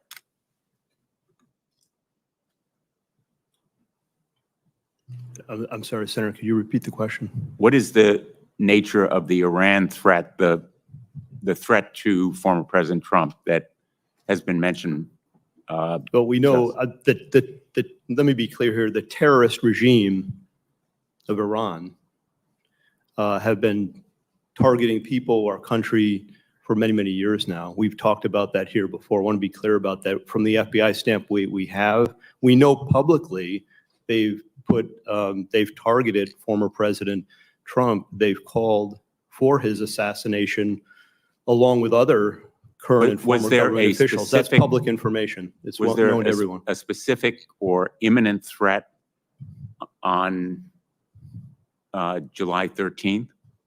We have no information that there are any co-conspirators, or that foreign or domestic, including Iran, related to this. But we're not, I want to be clear, we have no evidence of that. We're not ruling anything out. We're looking into all possibilities and leaving our minds open to that. Was that on the minds of the Secret Service on July 13th, that there might be some threat from Iran? Sir, as Deputy Director Abbate just said, we're aware of the public sentiment and statements of the government of Iran to do harm to Donald J. Trump. And we use a threat-based model. Thank you. Thanks, Mr. President. Senator Ossoff, you're recognized for your questions. Thank you, Mr. Chairman, and thank you both for your testimony today and for your service. Mr. Rowe, I want to begin discussing Secret Service staffing and the extent to which HSI or other personnel are augmenting or backfilling inadequate Secret Service capacity generally and on the day of the assassination attempt. To what extent are HSI personnel, for example, filling close protection roles that would normally or optimally be filled by Secret Service personnel? So thank you, Senator, for that question. So as we have done, even back when we were with Treasury, we enlist during campaign years the assistance of other law enforcement agencies in that department. So when we were in Treasury, we used ATF, we used IRSCI. When we transferred over to the Department of Homeland Security, we have brought that practice with us. So going into a campaign year or during a national special security event like the United Nations General Assembly, we will enter into a memorandum of assistance for the campaign with HSI. HSI will provide post standers, essentially federal agents, law enforcement to be able to help secure a site. When it comes to close protection, the only time that we will utilize them is during a United Nations General Assembly, where they may be utilized to protect a low-level head of state or provide security at a hotel in New York City where those protectees are staying.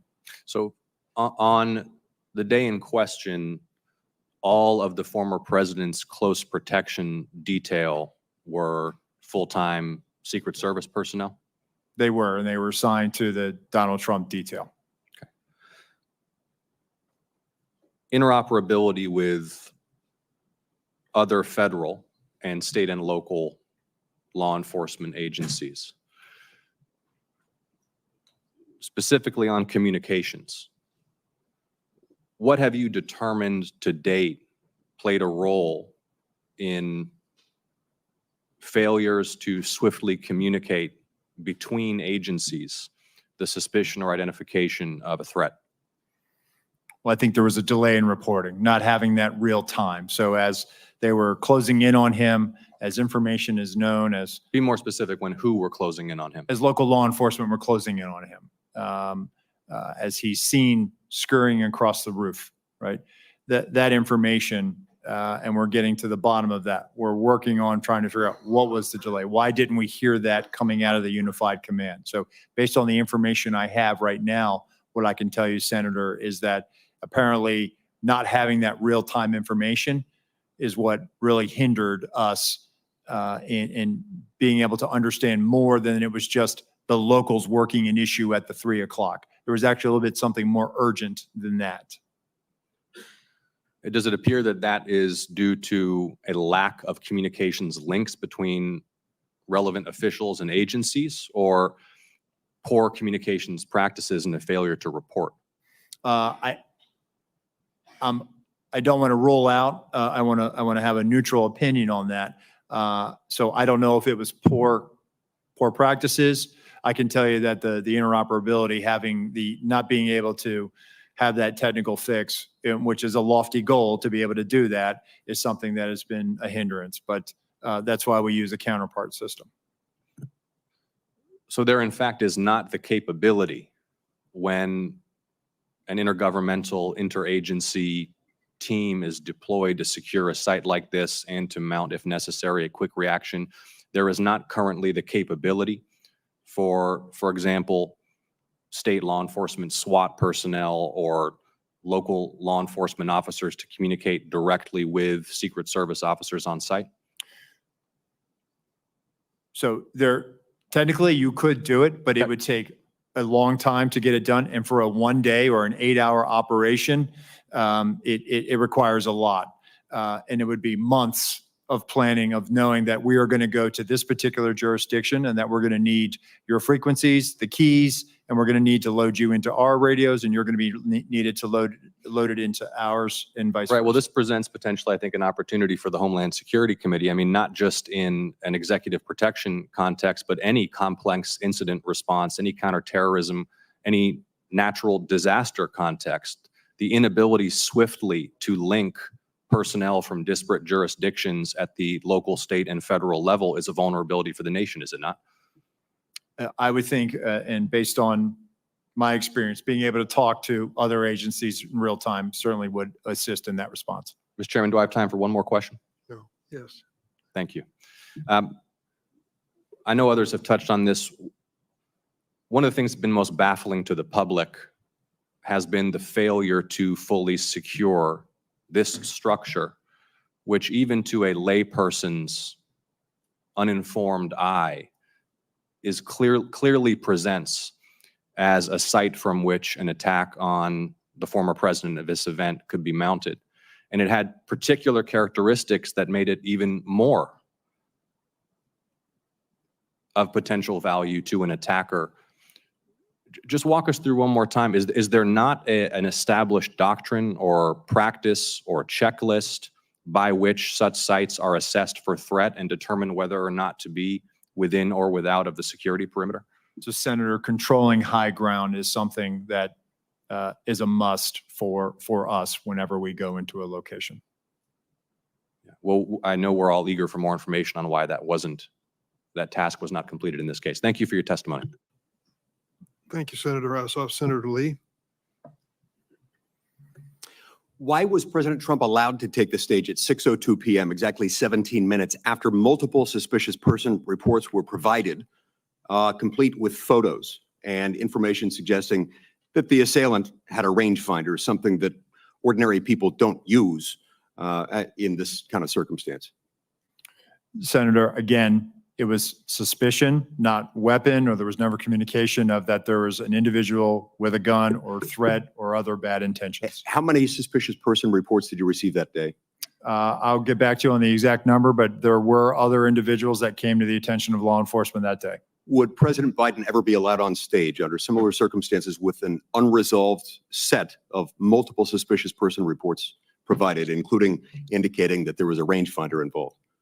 Senator, I can tell you that a suspicious person on the outer perimeter with local law enforcement attempting to locate would happen, but I would need more information as far as whether or not we would allow the president to go on or off. Again, for us, it comes down to weapon, a potential threat. Is the individual carrying an IED? Is there a weapon? Is there some other factor that now ramps up our attention to let's hold off on this? If there were 8 shell casings found next to the assailant's body, but he was neutralized after the first shot, where did those other shots come from? Where did the other shots go? As far as the assailant's shooting? Yes. So did the assailant get out 8 shots, or were those shell casings left from the day before? Where did they come from? The shooter, Senator, we believe fired 8 rounds.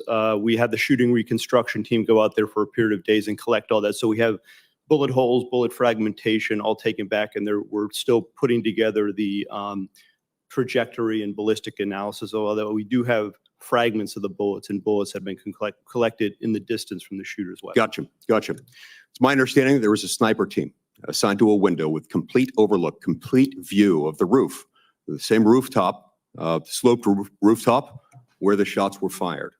It's also my understanding, according to some whistleblower accounts, that post was abandoned. What can you tell me about that? Why was it abandoned? So I saw that from the colonel's testimony, sir, and it's something that I've asked and our mission assurance is getting to the bottom of. And there were two-man counter sniper teams from the locals that were in that AGR building. And so at some point they just left? That I don't have an answer for you on that, Senator, but it seems to me that if even one of them left, there should have been remaining some additional eyes left in that building. Yeah, that seems like something that maybe should be one of the very first questions you address. I'm actually surprised that you don't know that already, and I'd ask that you submit to us in writing what you learn as soon as you learn it. Will you commit to that? Yes, sir. What can you tell me about, well, let me just state this way. Multiple requests were made by Trump's protective detail and by Trump's campaign team to the Secret Service for additional resources. I'm told that those were denied.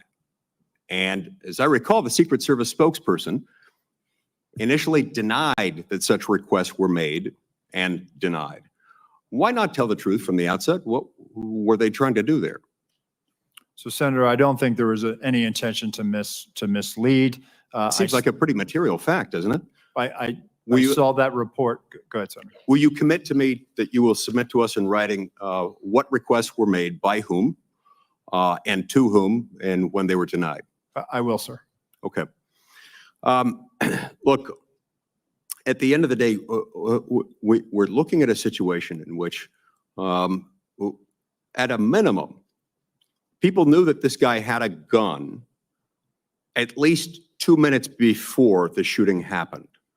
I want to know what you can tell me about what happened during that final 2-minute period where a whole bunch of people in the crowd saw and were shouting, "He's got a gun." During that 2-minute period, perhaps at the beginning of it, the local police started to climb the rooftop, and there was at least 30 seconds after which local police were able to personally observe the shooter with a gun, had the gun pointed at him. What happened during that time period, and why on earth was President Trump not removed from the stage at that moment? So again, Senator, the reason why President Trump was not removed was, again, we did not have anything more than locals working an issue at the 3 o'clock. Wasn't determined as to whether or not it was the same individual or not, and there was no report of The same individual as what? The same suspicious individual. Right, It was- but we've left the category of suspicious individual at that point. You've got a guy with a gun on a rooftop 136 yards away from the stage. You know that he's got a gun at that point. What happened during that time period that did not result in President Trump, his protective detail being notified of that, and him immediately being removed from the situation? Senator, what I will say, and then I'll turn it over to Deputy Director Abbate. No information regarding a weapon on the roof was ever passed to our personnel. How is that even possible? Do you want to comment to that? Senator, again, I believe that information, and this is probably something my colleague can expound on, information that was in law enforcement, local law enforcement channels, but did not cross over and make it to Secret Service awareness. Senator, just to clarify the timeline, so the individual was first seen by law enforcement on the roof at about 6:08. We're still working to perfect the timeline based on the radio comms and all that. It wasn't until at 6:11:03 seconds, the officer saw him and called out his arm. That was the first sighting where he had the rifle on the roof. And then And that was relayed to the Secret Service Command Center at that my point. understanding is no, Secret Service, it was not relayed to them. It's a narrower time frame, though. It's probably about maybe up to half a minute between the time he's seen with the rifle and when the shots are fired. But there's still time. At that point, if there were an open channel of communication in which they were able to tell him, he's got a gun, take him out. You could still take President Trump off the stage. You could have him duck. You could have the shooter neutralized. Do you not have a channel of communication by which they can say, gun, take him out? So again, Senator, that information stayed in local channels and did not make it over to Secret Did they not Service. consider that relevant? Who You're is saying they, that sir? you're saying that the local police didn't consider that relevant enough to pass along to the Secret Service? Sir, I think that they were in the midst of dealing with a very critical situation, and they articulated that over the radio, as I understand it. However, it was never relayed over to us. Thank you, Senator Lee. Senator Hawley. Thank you, Mr. Chairman. Director Rowe, can you put your first poster, your first demonstrative back up? Please put A up, please. Let's make sure everybody can see it.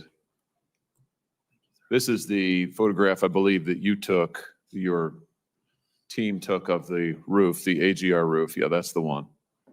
Okay, so from this vantage point, as the law enforcement who are in those windows, as they look left, they should be able to see the shooter clearly there on the AGR second floor roof. My question is, why is there not a Secret Service counter sniper on that roof?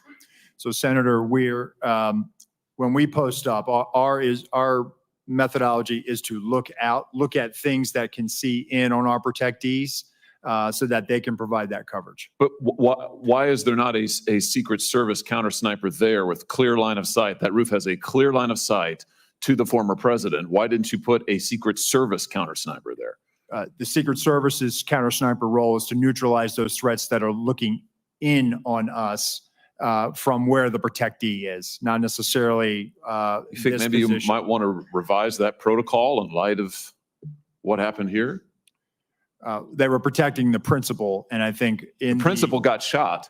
Understand that, sir. So do you think you might want to revise the protocol? Let me ask you this. Who is the lead site agent who made the decision to leave the AGR building completely outside of the security perimeter? Who was that? Senator, I cannot give you that name. This person is operational. They're still doing investigations. They're still doing protective Have they visits. been relieved of duty?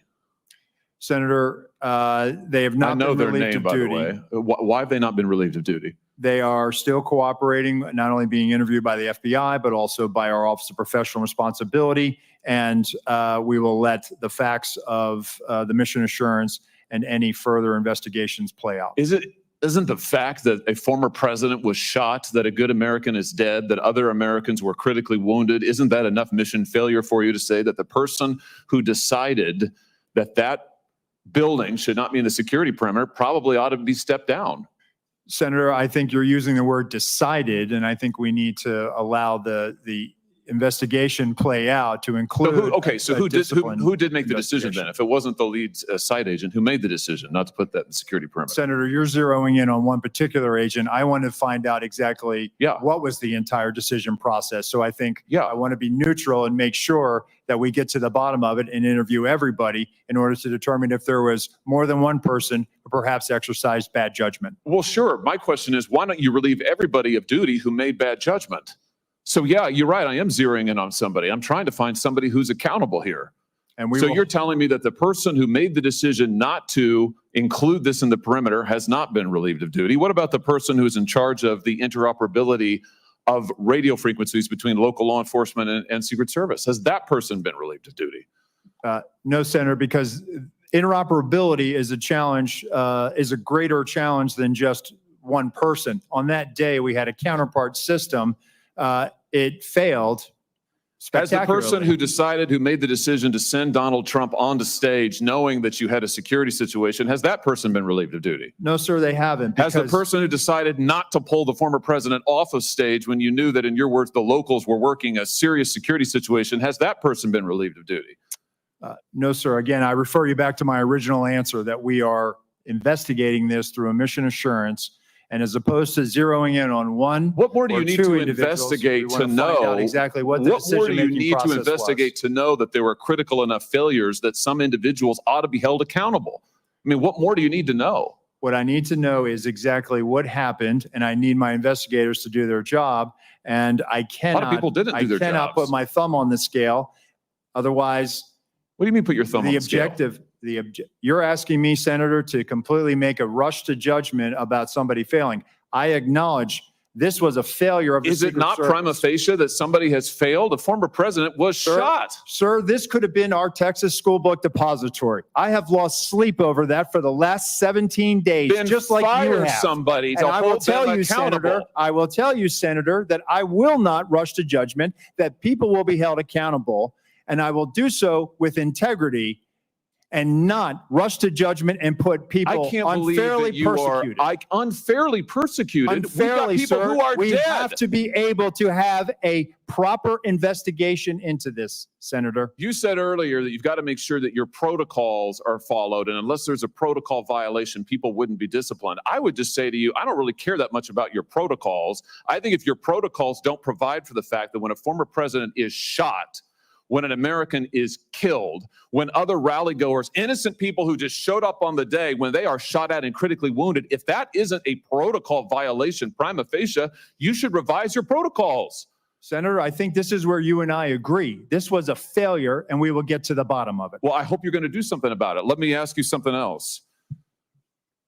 The Real Clear Politics reports this morning that you were directly involved in denying additional security resources and personnel, including counter snipers, not just to this event, but over the last 2 years, that President Trump's team repeatedly asked for these additional resources, and you personally were involved in denying them. Is that true? Senator, as I stated earlier, that is not true. So you never denied any resources to former President Trump's team? No, not me. No, sir. And Not you weren't personally. involved in any of that? You No, were never sir, I involved was in the not. decision-making? No, sir, I was not. Let me ask you just one or two other things here quickly. Well, whistleblowers tell me that, in fact, law enforcement were stationed to be on that roof and that law enforcement abandoned their post because it was too hot. Is that accurate? Senator, I have heard that as well. Again, they posted up inside. And I think moving forward, as I said earlier, we're going to ensure that state and local counter snipers are on roofs. But do you know if someone was supposed to be on the roof? Do you know if someone was in fact? That's what the whistleblower tells me. That may or may not be accurate. Do you know that to be the fact? Was somebody posted to the roof, local law enforcement or whomever? I do not know that to be a fact. Well, can I ask you why you don't know that? Again, Senator, we are looking at this and they should have been on that roof. And the fact that they were in the building is something that I'm still trying to understand. I just want to express my frustration, Director, that 17 days or whatever it's been, that whistleblowers are telling us more than you are, and you don't know, you haven't ascertained if there was supposed to be law enforcement on the roof. That seems like a pretty basic fact. I'm also told that local law enforcement suppliers offered the Secret Service drones and you declined them. Is that true? So Senator, one, I've been very transparent and forthcoming. Your agency has not been transparent and forthcoming, so please, let's not go there. I have been forthcoming, sir. That remains to be seen. You've been on the job a few days. So far, you've fired nobody. Now, the drones. Thank you, Were Senator. you offered drones? Senator So there Hawley. was an offer to fly a drone on that day. And why did you deny it? Again, I think the ability of local law enforcement to provide an asset, we probably should have taken them up on it if it was offered. Senator Cruz. Thank you, Mr. Chairman. Mr. Rowe, thank you for being here. I agree with what you said at the outset, that the individual Secret Service agents demonstrated remarkable personal courage, putting their bodies in between the line of sight of the shooter and the president. That being said, the bravery of the line agents is quite different from the decisions of Secret Service leadership. Secret Service leadership committed catastrophic security failures. Indeed, the worst security failures for the Secret Service since 1981, since the attempted assassination of President Ronald Reagan. It is incumbent upon this committee to determine why those security failures happened. Just after the shooting, Secret Service put out an official statement from your spokesperson that says there's an untrue assertion that a member of the former president's team requested additional security resources and that those were rebuffed. This is absolutely false. In fact, we added protective resources and technology and capabilities as part of the increased campaign travel tempo. Was this tweet accurate? With respect to Butler, Pennsylvania, it is accurate, sir. It is accurate that the Trump team had not asked for additional security and had not been rebuffed. If you're talking about Butler, Pennsylvania, all assets requested were approved. If you're talking about the media reporting of assets requested, there were times when assets were unavailable and not able to be filled, and those gaps were staffed with state and local law enforcement tactical assets. So I'm reading from the Washington Post, July 20th, 2024. Secret Service said to have denied requests for more security at Trump events. The opening paragraph, top officials of the U.S. Secret Service repeatedly denied requests for additional resources and personnel sought by Donald Trump's security detail in the 2 years leading up to his attempted assassination, according to 4 people familiar with the requests. Is that right, that repeatedly the Trump detail asked for more resources and repeatedly Secret Service leadership turned that down? That is not accurate, Senator. Assets are requested. There's a process that is made. And how many requests did the Trump team or the Trump detail ask for? I can get you that number in a queue. You don't know now. So I can speak to the ones that reported in the Washington Post, and we can go through them if you like. But you don't know how many requests there were. In general, how many requests since 2021 that the former Trump detail has made a request for assets? You've had 2 weeks. You had a spokesperson put something out that is false on its face. By the way, did you approve this statement when it went out? I don't know if I did or didn't, Senator. Has this spokesperson, is he still employed? Does he still have a job? He is still employed, Senator. So he lied on behalf of the Secret Service. He still has a job. Did your predecessor, the former director, did she approve this statement? Senator, our comms team, they send out statements. They do deconflict them and they put them out. Did she approve this statement? I don't know if she did or did not. Senator. And you don't know if you did either? I don't recall approving it, Senator. Will you commit to provide this committee in writing every written request for additional resources from the Trump campaign or the Trump detail and every response from Secret Service? Senator, I will commit to providing responses and getting you the information that you are seeking. Let me ask you something. And who makes the decision to deny those requests? Did you make that decision?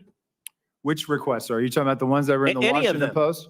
Yes. So the process, sir, is that a detail will make a request for either staffing, technical assets, that is handled between the field office and the detail. It goes up to a logistics office between our Okay, Office so of there's a bureaucracy. Is there a decision maker? It's not a bureaucracy, Senator. Give me It's the a person that's the process. decision maker. Is there one? Senator, it's a conversation. It's not just an absolute yay or nay. So let me tell you what I believe. I believe that the Secret Service leadership made a political decision to deny these requests.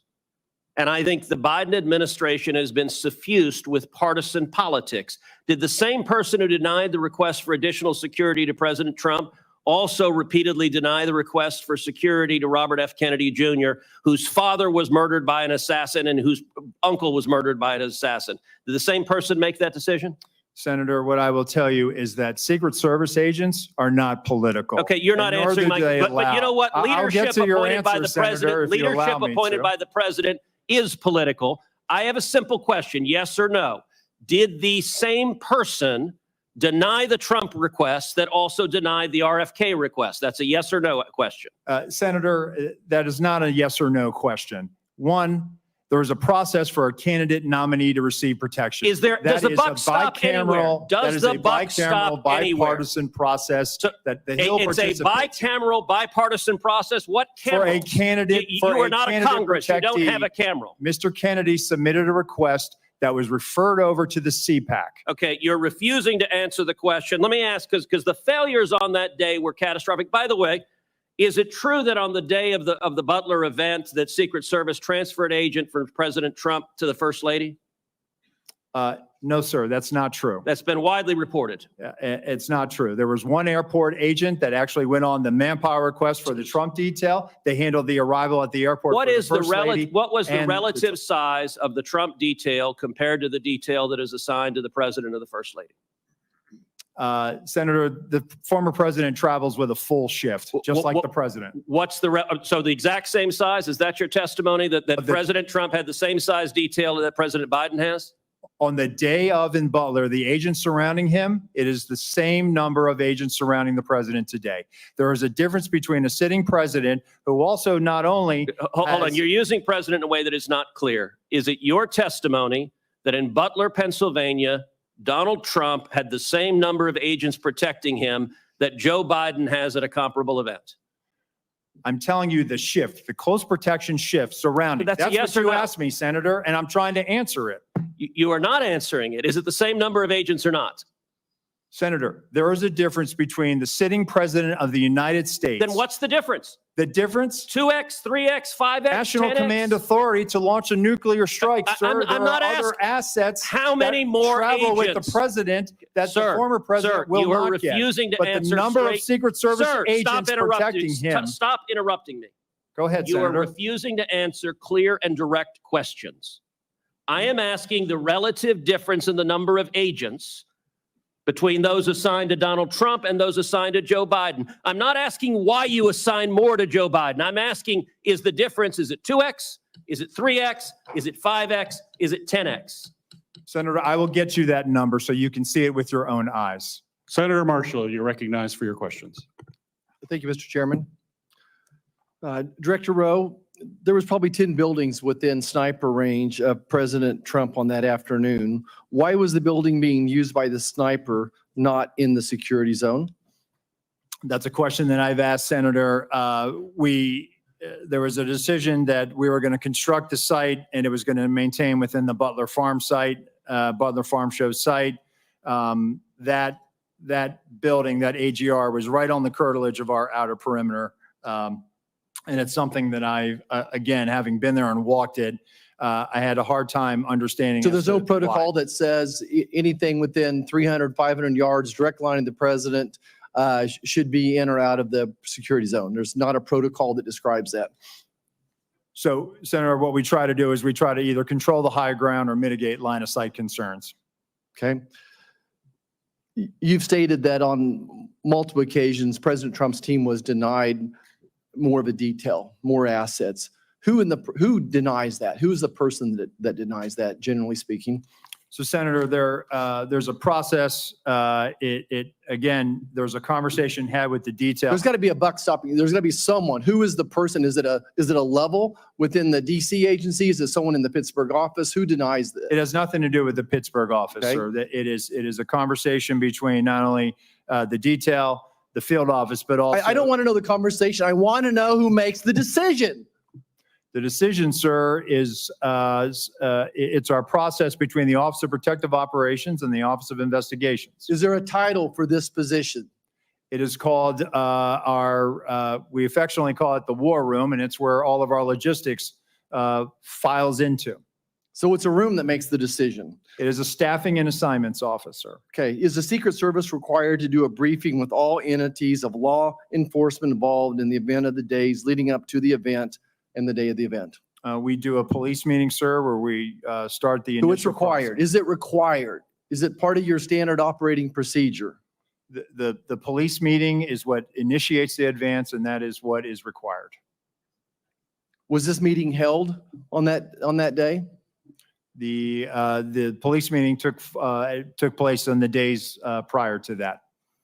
Do you have documents of that meeting was actually happened? If we do, sir, I will get them to you. But you're saying that it did not happen on the day of the event. So I think what you're referring to is a briefing that the state and locals would have done with themselves. We did a briefing with our own folks. They briefed. When did you? Did your people meet with local law enforcement the day of the assassination attempt? Yes. Okay, and you realize that the local law enforcement says no, that meeting never happened, and that's why we need to get these people in to talk to us, and this is why the FBI needs to be speaking up sooner than later and say that meeting did or didn't happen. Surely there's some type of documentation of that meeting one way or the other. Is there documentation of that meeting? So Senator, I can tell you that what you're referring to is the counter sniper team seconded to Butler ESU. Our personnel met with the team lead from Butler ESU, and they discussed areas of concern, areas of responsibility, and that did in fact happen at the site on that day. Director, I think you would agree with me that there were multiple individual and institutional failures the day of this assassination attempt. You have a $3 billion budget. You're still 2,000 employees short. And in 2022, the Secret Service had a 48% departure rate. That tells me you either have a cultural problem or just gross incompetence. Which one is it? So Senator, I would challenge that 48% departure rate. Let me get you some statistics that we have. It is not 48%. But go back to the multiple failures that we saw on an individual basis as long as systemic.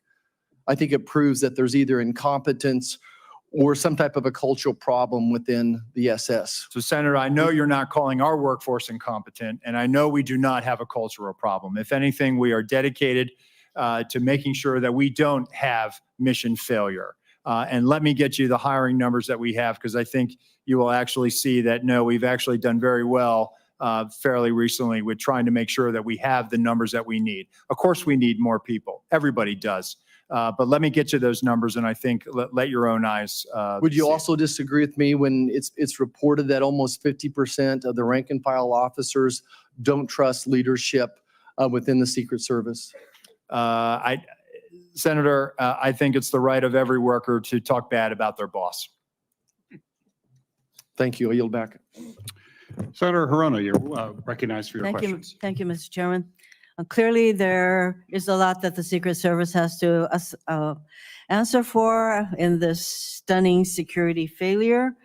But I do want to follow up on Mr. Abbate's testimony that an online profile of the shooter may have been found, and you said it contains anti-Semitic and anti-immigrant postings. Can you elaborate? Have you found anything further in the shooter's profile? Senator, this was just discovered, as I mentioned, and it's being closely analyzed right now. We need to verify that it is in fact, that it belonged to the now deceased shooter and that he made these comments. So that's why I felt it important in the interest of transparency to share that here, but add the caveat that we still have a lot of work to do, which we're working on quickly to determine that. It's of importance, I think, because if it is in fact the shooter that posted these comments, it's the first real indication where he's expressing what are described as extremist views and talking about political violence. I take it that once you determine that it was in fact the shooter who posted these kinds of comments, that you will let the public know as well as this committee? Absolutely, Senator. I think, in fact, it is very important that many of the perpetrators of mass shootings, et cetera, have these kinds of postings online that are very anti-immigrant, anti-Semitic, anti-everything. And it is really important as we determine the kind of profile for many of these shooters that we understand how critical it is that we are careful, how critically important it is that people are careful about what they're posting online, the misinformation, disinformation, everything else along those lines. This is for Mr. Abbate once again. What kind of firearm, what kind of weapon did Crooks use in the assassination attempt? This was an AR-15 style rifle manufactured by a company named Panther Arms. And once again, many of the persons involved in these kinds of mass shootings use this particular kind of weapon. We know from similar hearings that the Judiciary Committee has had that we are a nation awash in guns. In your view, shouldn't we be doing more to prevent the easy accessibility of these kinds of firearms in our country? Senator, we're focused on collecting the facts here, and I'm not going to comment on something like that. Well, I know that that there is a hesitancy to ask about firearms and all of that, and I should think that as a law enforcement person that you probably have some opinions along those lines, but you don't want to articulate what to many people in our country. There's a causal factor here, the easy accessibility of guns. And I want to ask that question because I think it's important that the American people understand that, we are a nation that is awash in guns, and we have more mass shootings than any other country. And yet we have been unable to pass the kind of laws that prevent these kinds of firearms to be easily available, that we have not done enough to promote gun safety in our country. And Mr. Chairman, I wanted to articulate that as the elephant in the room that nobody wants to address, including apparently our law enforcement officers. I am disappointed in that, but obviously we have a work to do to create a much safer environment and to prevent persons who have these kinds of ideological perspectives and who are, I would say, who have these kinds of profiles to have such easy accessibility to the kind of firearms that can cause mass death and destruction. Thank you, Mr. Chairman. Senator Langford, you're recognized for your questions. Chairman, thank you. Thank you to both of you for the testimony today. Director Rowe, future Vice President J.D. Vance was in my state this past week in Oklahoma City. I talked with some of the Secret Service folks that are there. They're doing a terrific job. I got a chance to be able to thank them personally for the tasks they're doing, and I know the Oklahoma folks in Secret Service, and they're very dedicated, incredibly sharp people on that team. So I know this is a challenge to all Secret Service. This is something every Secret Service agent wakes up every single day and wants to avoid. So please continue to be able to pass on our gratitude for the work they do every single day and for what's happening out there. I will, so sir. I appreciate that. Mr. Vate, I want to ask you about some of the interviews that have happened. Y'all have done more than 400 interviews at this point. For the counter sniper team that was local law enforcement that was on the second floor overlooking that rooftop, have they been interviewed at this point? Yes, Senator, I believe that each of them have been interviewed. Do you know offhand if they were at their post at that time, able to look across that? They were at that post at sometimes, do we know they were at that post at 6:08 to 6:11? My understanding, and I want to be fair, I have not read the reports directly, but I've been briefed on some of it. They were at times during the time frame we're talking about here on post within the AGR building. And I do believe, but I would want to confirm this at some point, one or more did venture out in an effort to locate and isolate the. We understand from the timeline that they were also looking for this individual that was suspicious, that they had left that post to be able to try to look for him on the ground at different points to try to be able to see if they could get a different perspective. What we're trying to figure out is during that time period that he actually climbed on the roof, assembled a firearm or took a firearm with him or picked one up, whatever it might have been there, that they were able to actually see him if they were able to look left, as been acknowledged in the photos that are up there. Senator, I don't know the exact timing and the movements of each officer that was out there, but what I would derive from it is they were all focused on locating the shooter, Right. the suspicious person at the time. And then, as we've all seen, the one officer attempted to get on the roof directly. There were efforts going on in those final minutes Right. on the video to try to get to this person. We've got one officer being boosted up by another officer to Yes. look up on the roof because people on the ground had said there's someone up there and they have a gun that's crawling on that roof. And so they climbed up to be able to see it. He turned around with a rifle. He came down. And then at that point, he gets on the local radio that he has and says there's someone on the roof with a gun. Is that correct? Yes, Senator, I believe that that's accurate. So what's the rest of the radio communication? We've heard that first call in. We know it's about 30 seconds from the time he called in till the actual first shot rang out. What else was discussed on the radio during that 30-second time period? Senator, we have the radio communications. The local radio communications were recorded and captured, and we do have that as part of the investigation. The key points to me, that local officer communicating that he sees the individuals, he's armed, that's at about 6:11 and some seconds, I think it's 3 seconds, and then he identifies it as a long gun at about 6:11 and 11 seconds. And the shots, which all happen quickly together, I believe happen within probably 30 seconds. So of we're that last- talking about over the radio because there's a command center there. Yes. Where all radios, including the local, as they're all being listened to try to be able to review. There's a statement that has the word gun in it that's coming out across that radio. We only know that first communication. We don't know what came back and forth on that. We'd like to get transcripts of that conversation that was done in local law enforcement. But coming into that command center, there's also the word gun coming through one of the radio frequencies. I would think that would be communicated pretty quickly to everybody across the spectrum. 30 seconds is not long, but that's an NFL play plus a huddle plus the next play. I mean, Yes, that's quite a bit of time still to be able to respond. When Secret Service moved to be able to protect the president once the first shots were fired, within 2 seconds, they're gathered around him. So trying to be able to figure out where the word gun got lost in radio communication here and what else was said. Certainly, we will share the communications with you and the committees, Senator. I will note, just from my notes, there was effort within those minutes and seconds. Once the gun was announced, there's other communications where the local police are talking about deploying a QRF and responding, and that they've got the building surrounded. So it's not an avoid. I don't want to give you the Right, I misimpression. understand, but typically, I would assume for Secret Service, if they hear over the radio over something gun, they're moving to be able to protect the detailee, the person they're protecting at that point, the protectee, that they're moving pretty quickly at that point if that's what's actually coming out. And so that's what I'm trying to be able to figure out, how that didn't get communicated out to the people that were directly in front of the former president at that point. And the last question I'd have, I only have a second left, is just, was there any overhead drone? We've talked about counter drone, but any visibility that Secret Service had to be able to see the field and all the operation in their own ability?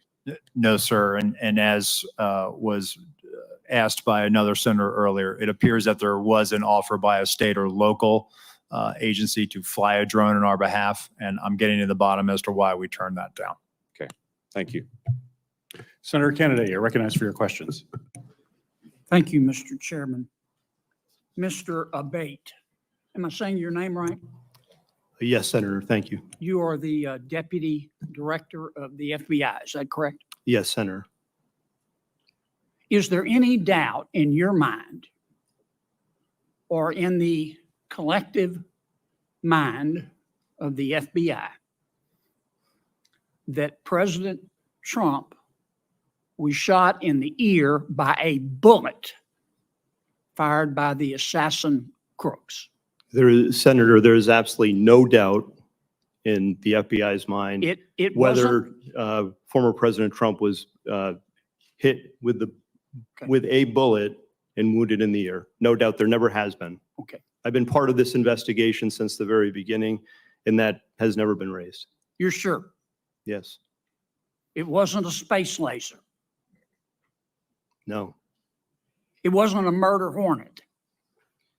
absolutely not. It wasn't Sasquatch. No, Senator. It was a bullet It was a bullet, Senator. fired 100%. by crooks Yes, sir. that hit President Trump in the ear and almost killed him. 100%, Senator. Okay, glad we cleared that up. I don't want to get off the subject here. Did the FBI just settle 2 lawsuits, one wholly, one in part, in which the FBI agreed to give Peter Strzok $1.2 million and Ms. Lisa Page $800,000?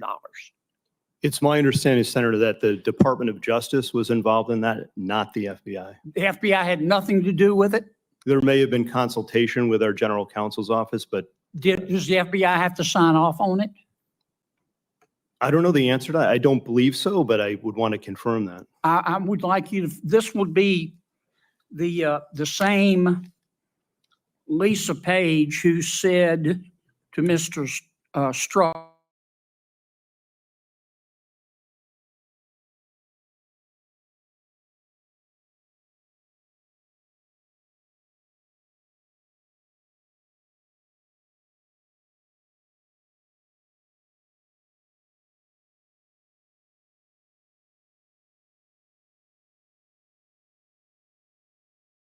signed off on. Did you sign off on it?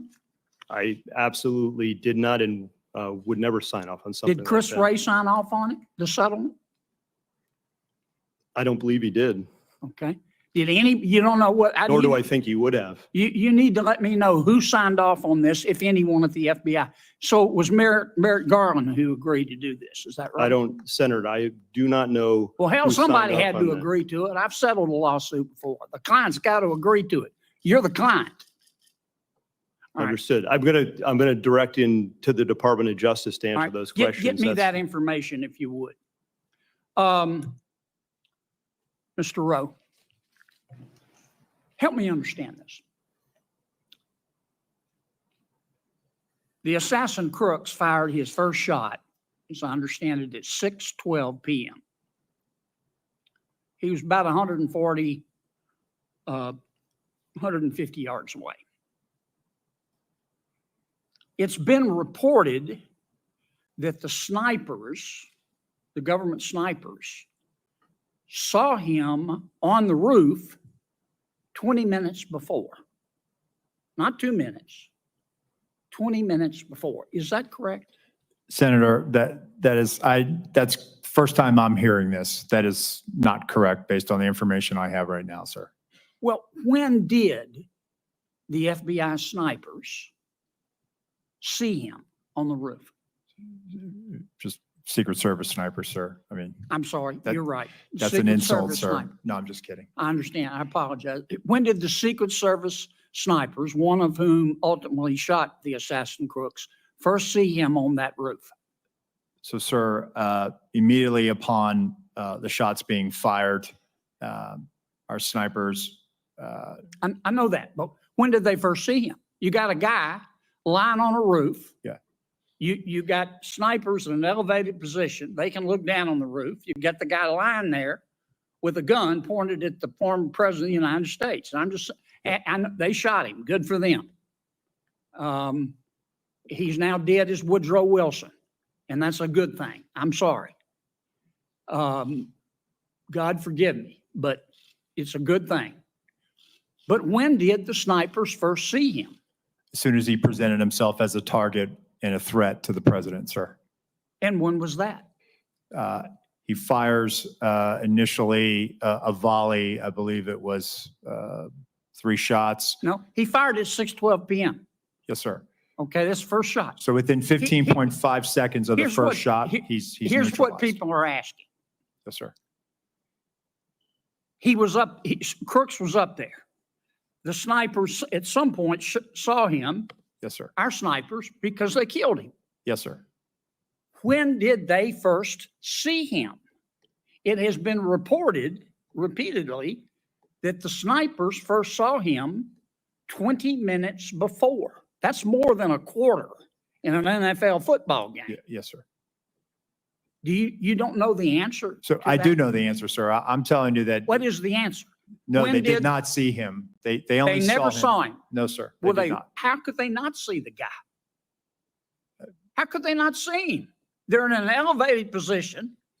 They're checking rooftops. They're looking around. Yes, sir. There's two government snipers. How could they not see him? There he was, big as Dallas, lying there with a gun pointed at the president. How could they not see him?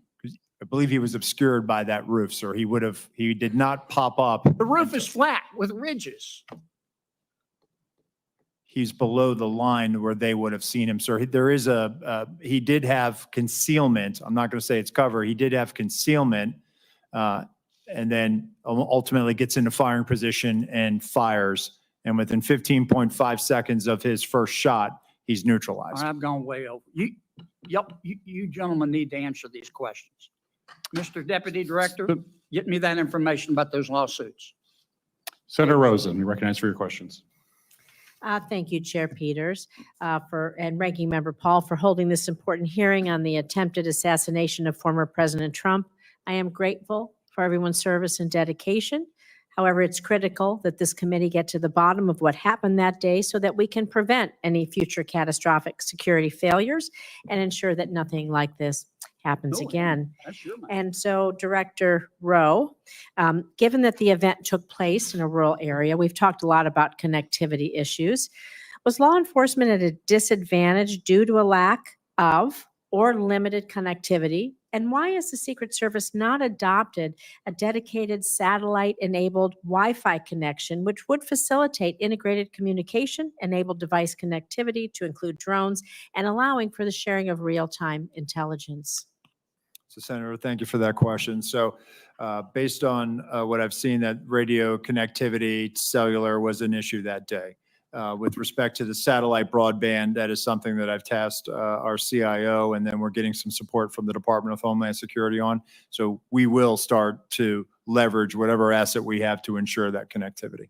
Well, I can tell you that we have those SEER ratings in Homeland Security, those special event ratings that we have for things like the Super Bowl. We have it a lot in Las Vegas, and they do bring these mobile units to be sure that we have all the dedicated Wi-Fi cell service and integration that is absolutely necessary for securing a huge event. And so I look forward to hearing about that. Thank you.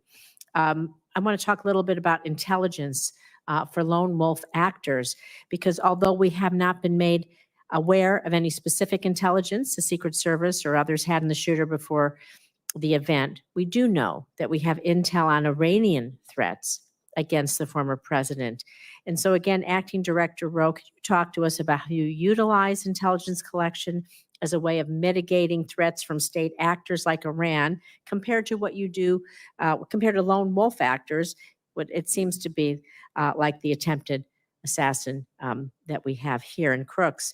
And so, and what are the specific challenges with the intelligence collection as a mitigation tool against lone wolf actors versus state actors?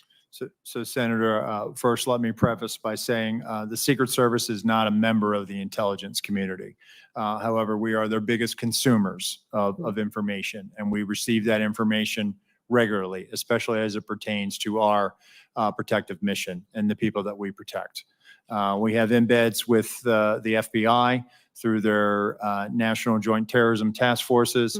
Our agents are basically embeds and are able to not only receive information, but also follow up on investigations that may have a nexus or a direction of interest towards one of our protectees.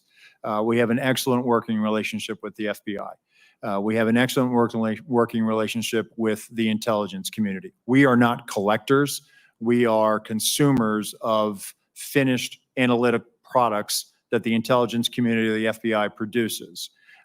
We ingest them, and then we use that to adjust our protective posture. And we do this daily, weekly, all of the time. And it's not only for protective for protectees, but also the events and sites that we protect on a permanent or temporary basis.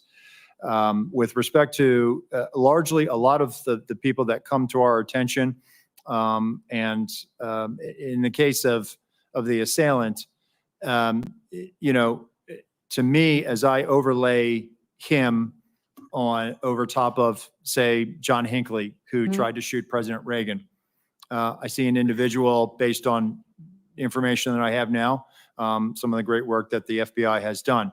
We have an individual who's a loner. We have an individual who was focused on Donald Trump and Joe Biden. Hinckley traveled the 80 campaign, and we know that he followed President Carter. It just, on March of 81, he happened to show up in Washington, D.C., and he saw an opportunity to try to attack President Reagan. So when it comes to the Secret Service, and 1981 was a watershed moment for us. We have people that are, for whatever reason, fixated on carrying out an attack against the President of the United States or one of our protectees. And in this instance, you have the assailant who was a loner. Obviously, he was researching. He had researched the Democratic National Convention. He had researched and Googled or used a search engine about the president, the former president. And so I think he had moved towards an idea that he was going to try to do something. And so when I look at this, we don't have a challenge with the FBI or the intelligence community. I think what we always try to wrestle with is trying to line up and see people as they're starting to head down a pathway towards violence. And it's something that we have spent a lot of time and resources in with our National Threat Assessment Center to try to gain a better understanding so that we can help our agents in the field as they're doing these protective intelligence cases and these investigations to be able to make a determination, is somebody genuinely a threat, or do they need mental health, or do they need some other type of service? Thank you. I appreciate that. My time's over. Thank you, Mr. Chairman. Thank you. Senator Cotton, you're recognized for your questions. At the outset, I want to express, as many members have, as President Trump did, the admiration and respect for the bravery and skill of the officers who were on site that day, Secret Service officers, as well as all the local law enforcement. As it happened, my 9-year-old son was watching with me that afternoon, and it was hard to get him to turn away from it. And he asked who all those men and women were who jumped on Mr. Trump. And I said, in layman's terms, those are his bodyguards. And he said, what are they doing? I said, they're protecting him from a bullet. And he said, actually? And I said, yes. He said, for real? And I said, yes. And it was hard for him to process that. But as a reminder, I told him that there are men and women in the Secret Service and law enforcement and the military who are willing to die for our country. And it's an important lesson, I think, that everyone should take away from this, that you had very brave men and women on the ground there who were doing their job to protect this country, to protect a former president and a nominee for president, as they do every day for so many other protectees. Obviously, there were failures in the planning and preparation for this event. Mr. Rowe, we've heard that the shooter had a golf rangefinder. Was that not on the list of prohibited items at an event like this? Currently, it is not on the list of prohibitive items, but we're going to make that change, Senator. John Kennedy can't get into an LSU football game with a flask. Yeah, I can. Well, he probably can, but he's not supposed to. It just seems like common sense that you don't need a laser rangefinder at an event like this. And it feels like that a lot of that was just the lack of common sense being exercised. Are officers not empowered on the front line to use common sense to say, like, if a guy has a laser rangefinder, he should be detained or at least stopped, and that's why he's carrying it around. If you have a building like this that's not secure from 150 meters away, someone, even the front line, lowest level, most junior officer, should be able to kind of like send up the red flag immediately and say, like, we need to halt everything right now and figure out what the hell is going on. I mean, do officers not feel empowered to use that kind of common sense? I would hope they would, Senator. I can tell you from our uniform division officers that run our magnetometer screening, they do a tremendous job. And even though something may or may not be on the prohibitive items list, they are well trained, and they do exercise that good common sense. And you want this important message. Okay, I want every one of your officers all around the country to hear that their acting director wants them to exercise common sense. It doesn't have to be policy or protocol or procedure. They should exercise common sense. Thank you for that. So it was reported right before Ms. Cheadle's hearing last week that, in fact, President Trump's detail had requested more resources and those had been denied. She said that she did not deny those resources. You've testified this morning that you did not either. So who did? I mean, the Secret Service is not the post office. It's not this vast bureaucracy. Right. Like, I'm not surprised to hear that you knew the counter sniper. It's a small agency and you have a lot of career officers. Like, surely you've gotten to the bottom by now of on whose desk this request landed and who denied it. So Senator, sometimes when they make a request, they may not have the asset available. For example, there may be, instead of, the detail may say, hey, we want 15 magnetometers. What we'll look at it based on what the event size, we'll say, hey, listen, we're going to send 10 based on our protocols of screening so many. We have a flow rate of how many people we can put through. When it comes to a counter sniper or something like that, because I know that's been the subject of some media reporting where they have requested counter snipers. We do have a finite number of counter snipers. And so what we try to do is if we cannot fill that asset, and that's where we'll say, hey, we can't fill this assignment. However, through the field office, they will use local law enforcement resources.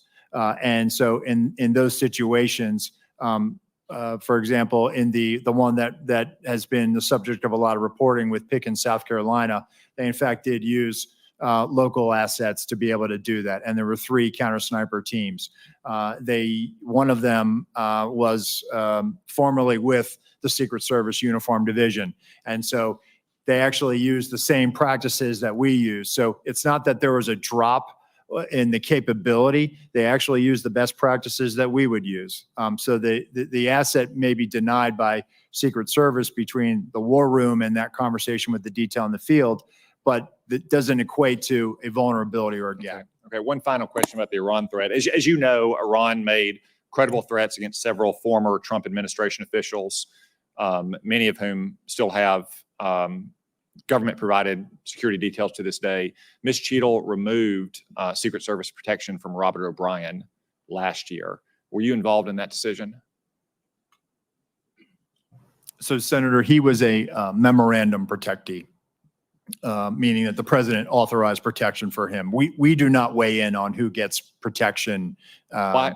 So you're still protecting some others. I won't reveal their names. You are still protecting others, and other personal security offices in the federal government are protecting others. Other officials don't reveal their names. Like who made the decision that Robert O'Brien no longer needed a security detail, despite Iran's ongoing credible threats?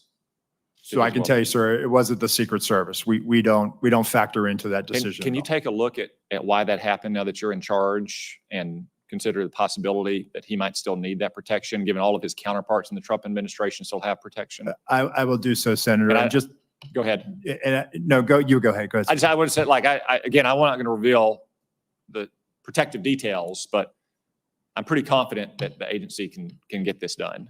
And I think it needs to get done if you look at the kind of ongoing threats that he and all these others face. Yeah, I will, sir. Despite all the resource constraints we're talking about today, he's not the president of the United States. He doesn't have an 18-car motorcade, nor do any of the others.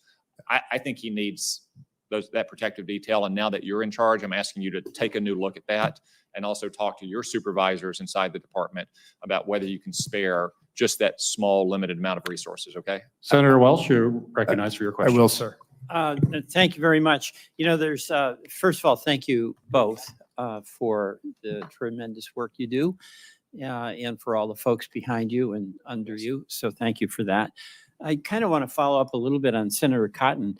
You know, there's 3 issues that have been raised. One is the selection of who gets protection, and you've addressed that just now. The other is whether it's a budget issue, which I don't necessarily think it is. But then there's the operational question. Was this an operational failure? And it appears to me that's where the focus should be. And one of the issues on the operations is the capacity of people who are part of the team, both Secret Service and also the local law enforcement, their capacity to act on what they see. And this is what Senator Cotton, I think, was talking about with common sense. you mentioned that the sniper was authorized immediately to act. He wasn't checking in with anyone, right? And he took out the shooter as quickly as he could. But according to the timeline, you had local law enforcement captured 2 photographs of the shooter at 5:10. At 5:32, local law enforcement officers spot a suspicious person who turned out to be the shooter with a phone and a rangefinder.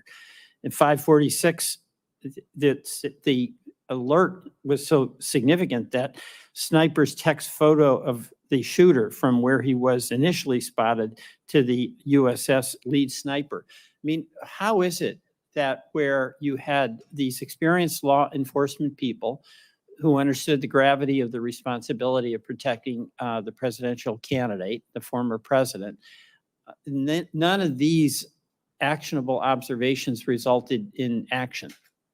I'll direct that first to you, Deputy Director Abbate. Thank you, Senator. From the FBI standpoint, we're simply collecting the facts. We've interviewed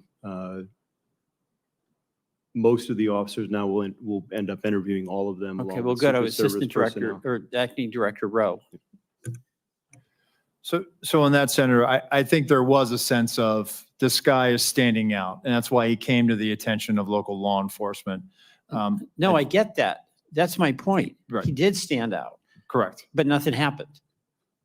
I Well, mean, they there were- were alerts, There were but there was alerts. like, you've got somebody suspicious. Why didn't somebody go interact with the suspicious person like right away? And they were attempting to locate him. I can't answer that question as to why, if they took a picture of him and they thought he was unusual, suspicious, not acting normal, why there wasn't. And I think, again, there was probably an assumption on the part of that officer that took that picture that, oh, some uniform or somebody will go eventually and walk up to this. Well, see, that's what seems like an operational failure. Somebody else will do it. So is the responsibility of an officer to alert some other officer that they think somebody might be suspicious, or the first officer who sees a suspicious person can take the next step to actually engage that person or talk to someone very, very close to it and say, engage that person. This guy was wandering around for quite a while. He was. I can't put myself in the mind of that officer. I'm not asking you to do that. I'm asking, this is operationally, how does the process work? Okay, so that is the job of the leaders as opposed to the officers. Are they empowered to act immediately upon the observation of someone who looks very suspicious, particularly when they've got the rangefinder? They were in a place where it really wasn't about seeing the rally. It was, as we see, it was a place where you get a good view of former President Trump. I mean, that is a leadership issue, right? So, Senator, that officer didn't work for me. That was a state and local officer that made that observation, took that picture. So I can tell you from the Secret Service perspective, and we do this routinely, is that when people come to our attention, we locate them, we go up, we do a field interview, or we try to do a All right, consensual and encounter. That's the operational thing I'm talking about. If you do it within Secret Service, you all are in charge. And you are relying on local law enforcement assets. Those folks, and they did their job here up to a point where they identified this person, passed information along, but nobody acted. The empowerment to that local officer, I would think, has to come, be transmitted through the Secret Service, maybe in the earlier briefings, but, where you say, folks, you see somebody suspicious, you engage that suspicious person. I don't disagree, Senator, and it goes back to my comments at the beginning of the hearing that we need to be very direct to our local law enforcement counterparts so that they understand exactly what their expectations. I yield back. Thank you very much, Mr. Chairman. Thank you. Senator Tillis, you're recognized for your questions. Thank you, Mr. Chairman, Mr. Abbate, Mr. Rowe. Thank you for being here. Mr. Rowe, do you have a picture? I was watching your testimony earlier. Do you have a photograph of the vantage point from the Secret Service snipers? I do. Let's see. And there were 2, is that correct? Yes, sir. Stage left and stage right. Okay. And I don't know if you have a vantage point of both of them or not. I know you had one for the one who ultimately shot the, That's the vantage point of the sniper who neutralized the assailant. okay. Well, is it a similar vantage point for the other? Would they have also been impaired in terms of actually seeing him until he popped his head up? So the sniper on the stage right side, Yeah. Senator, they had an obstructed view because of that tree. They had an obstructive view. Okay, so well, the one thing, this discussion that I don't believe that a sniper saw someone on the roof 20 minutes before just doesn't make sense to me. It sounds like the one who took the shot probably saw him for the first time about a split second before he pulled the trigger. Is that? That's my assessment, Senator. I'm more, well, first off, I'd like to clarify the requests that have been made of a lot of people so that we get the information in a good form. I think it would be helpful, at least all the way back to, I think, November 5th of 2022, I believe, when President Trump announced that he was running for reelection. I think it'd be helpful if we could just get a matrix of any request for additional security, the resolution of that request. Was it honored? Was it denied? Was it downsized? If you could give us that, I think that that's going to be the best way versus giving us mounds and mounds of paper. If you can do that, I know you're looking at the same thing. I've heard from you that any subsequent requests for field requests are being honored. I believe that that's true. Is that your testimony? Yes, sir. Okay, thank you. I'm more worried about the 24 to 30 seconds between the time I believe local law enforcement officer was hoisted on the shoulders of another police officer, saw a person armed less than 200 yards away from the president, who I believe jumped down. What happened in those 24 or 30 seconds? I mean, obviously there's no such thing as a panic button. You know, the first thing you'd think is you hit panic, you cover the president, get him off stage. None of that happened. What happened? Is it just that I hear a text message? What actually happened in the 30 seconds where a law enforcement officer knew that a gun was pointed in the direction of the president from a fairly short range? What actually did those folks who did have knowledge of exactly what was happening and could probably infer what was about to happen, what did they do? And Mr. Abbate or Mr. Rowe, either one, based on your interviews. Thank you, Senator. From the interviews, you know, the officers in the immediate vicinity were operating with urgency at that point to get to this person, but he was on the roof. The officer who had looked over the edge, based on what I've been told, the shooter turned toward him with the rifle. That's what the officer observed. So he was under threat himself in that second. So he had to retreat and step down and get back to the ground in order to protect himself and keep him safe from potential rifle fire. But once he got to the ground, along with other officers, there were Butler County local officers, Pennsylvania State Police. They were moving around trying to I think find someone to get to clearly this guy. we've got an operational problem here because we had more than 20 seconds to have somehow cut through all the crap and the communications, whatever impediments there were, have to be removed. I mean, it's pretty clear to me. First off, that law enforcement officer, I love law enforcement. I wear the back of the blue pin every day. They do great work. Secret Service did phenomenal work on the stage, but they failed because their job is to protect the public, and they needed to put themselves in harm's way to stop him. Now, I'll let the interviews go through, but there was a massive failure. There were at least 2 law enforcement officers that knew a guy was about to pull the trigger at the president. And, you know, I'm just not really happy with the fact that we couldn't have communicated, covered President Trump and try to secure the situation. I'm going to let the investigation go through, but I think it's go forward. I think it's very important to point out that we can't let a scenario go in the future where 20 seconds can lapse when a law enforcement officer within 2 football fields of a former president of the United States has material knowledge that somebody's about to get shot at on stage, and we don't have instantaneous response. You know, in the old days, maybe you just shoot a gun in the air. I know for a lot of reasons why they didn't do that, but there had to be some way to actually diffuse that situation. It didn't happen on July the 13th. I just want to end by saying, Mr. Rowe, I think you've been forthcoming in your answers. I know you're frustrated. I've seen you twice now. You're clearly embarrassed by what happened. You don't think there's any reasonable explanation. And to my colleagues who are worried about communications, they should spend times in their local government and state legislatures to understand just how bad communication is between law enforcement and first responders. We need to invest in this infrastructure. That was also a part of the failure. But if you can please get to me and get to this committee a chronology of requests, accepted, denied, and the reasons for, I think that's going to be very helpful. I will, Senator. Thank you. Thank you. Senator Blackburn, you're recognized for your questions. Thank you, Mr. Chairman. Thank you to each of you for your patience and for being here today. Director Rowe, I want to come to you first because a counter sniper has decided to speak out about the culture at your agency, and I think it is very telling. And he sent an email, and I'm going to quote from that. If this agency needs to change, and if not now, when? The next assassination in 30 days? But here's what I want to talk with you about, because in this email, he says, and I'm quoting again, the motto of the USSS is CYA. And every supervisor is doing it now. That's the end of his quote. So you're the guy in charge.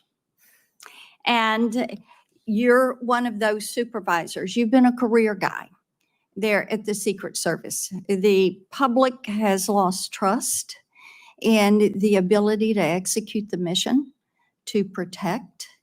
And I want to know how you feel about the fact that employees in your agency are worried about covering their behind and not worried about protecting a former president. Thank you, Senator. So I am hurt by that email, but not in the way you think I'm saying it. I'm hurt because my people are hurting right now. We need them. Then why did somebody delete the email? I'll get back to you on that, The Senator. agency deleted the email. But may I address your question? Yes, and I will get back to you please. as to whether Yes. the email was deleted or not. My agency is hurting. Emotions are raw. I actually want to hear more from that UD officer, that technician. In his email, he referenced that he had spent time serving our nation as a United States Marine, that he is a 20-year professional of the Secret Service. I am committed to being a change agent, meaning I am committed to reviewing some of these things. I looked at the points in his email very quickly. I saw it as I was on my way over here this morning. I want to have further conversations, not only with him, Let but me- also the counter if sniper I unit may supervisors. step back in, sir. Yes, ma'am. All right.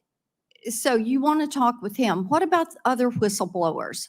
What about this culture? Are you going to allow these whistleblowers to speak out? Because it is troublesome if somebody went into the server and deleted that email.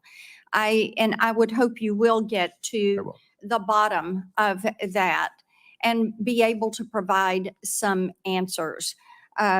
Because this is, as you have heard from both sides, this is a situation that cannot be allowed to happen again, Yes, ma'am. ever. Mr. Abbate, and am I saying your name properly? We've heard it pronounced 3 different ways today in the hearing. Abate, Senator. Abate, okay. Thank you.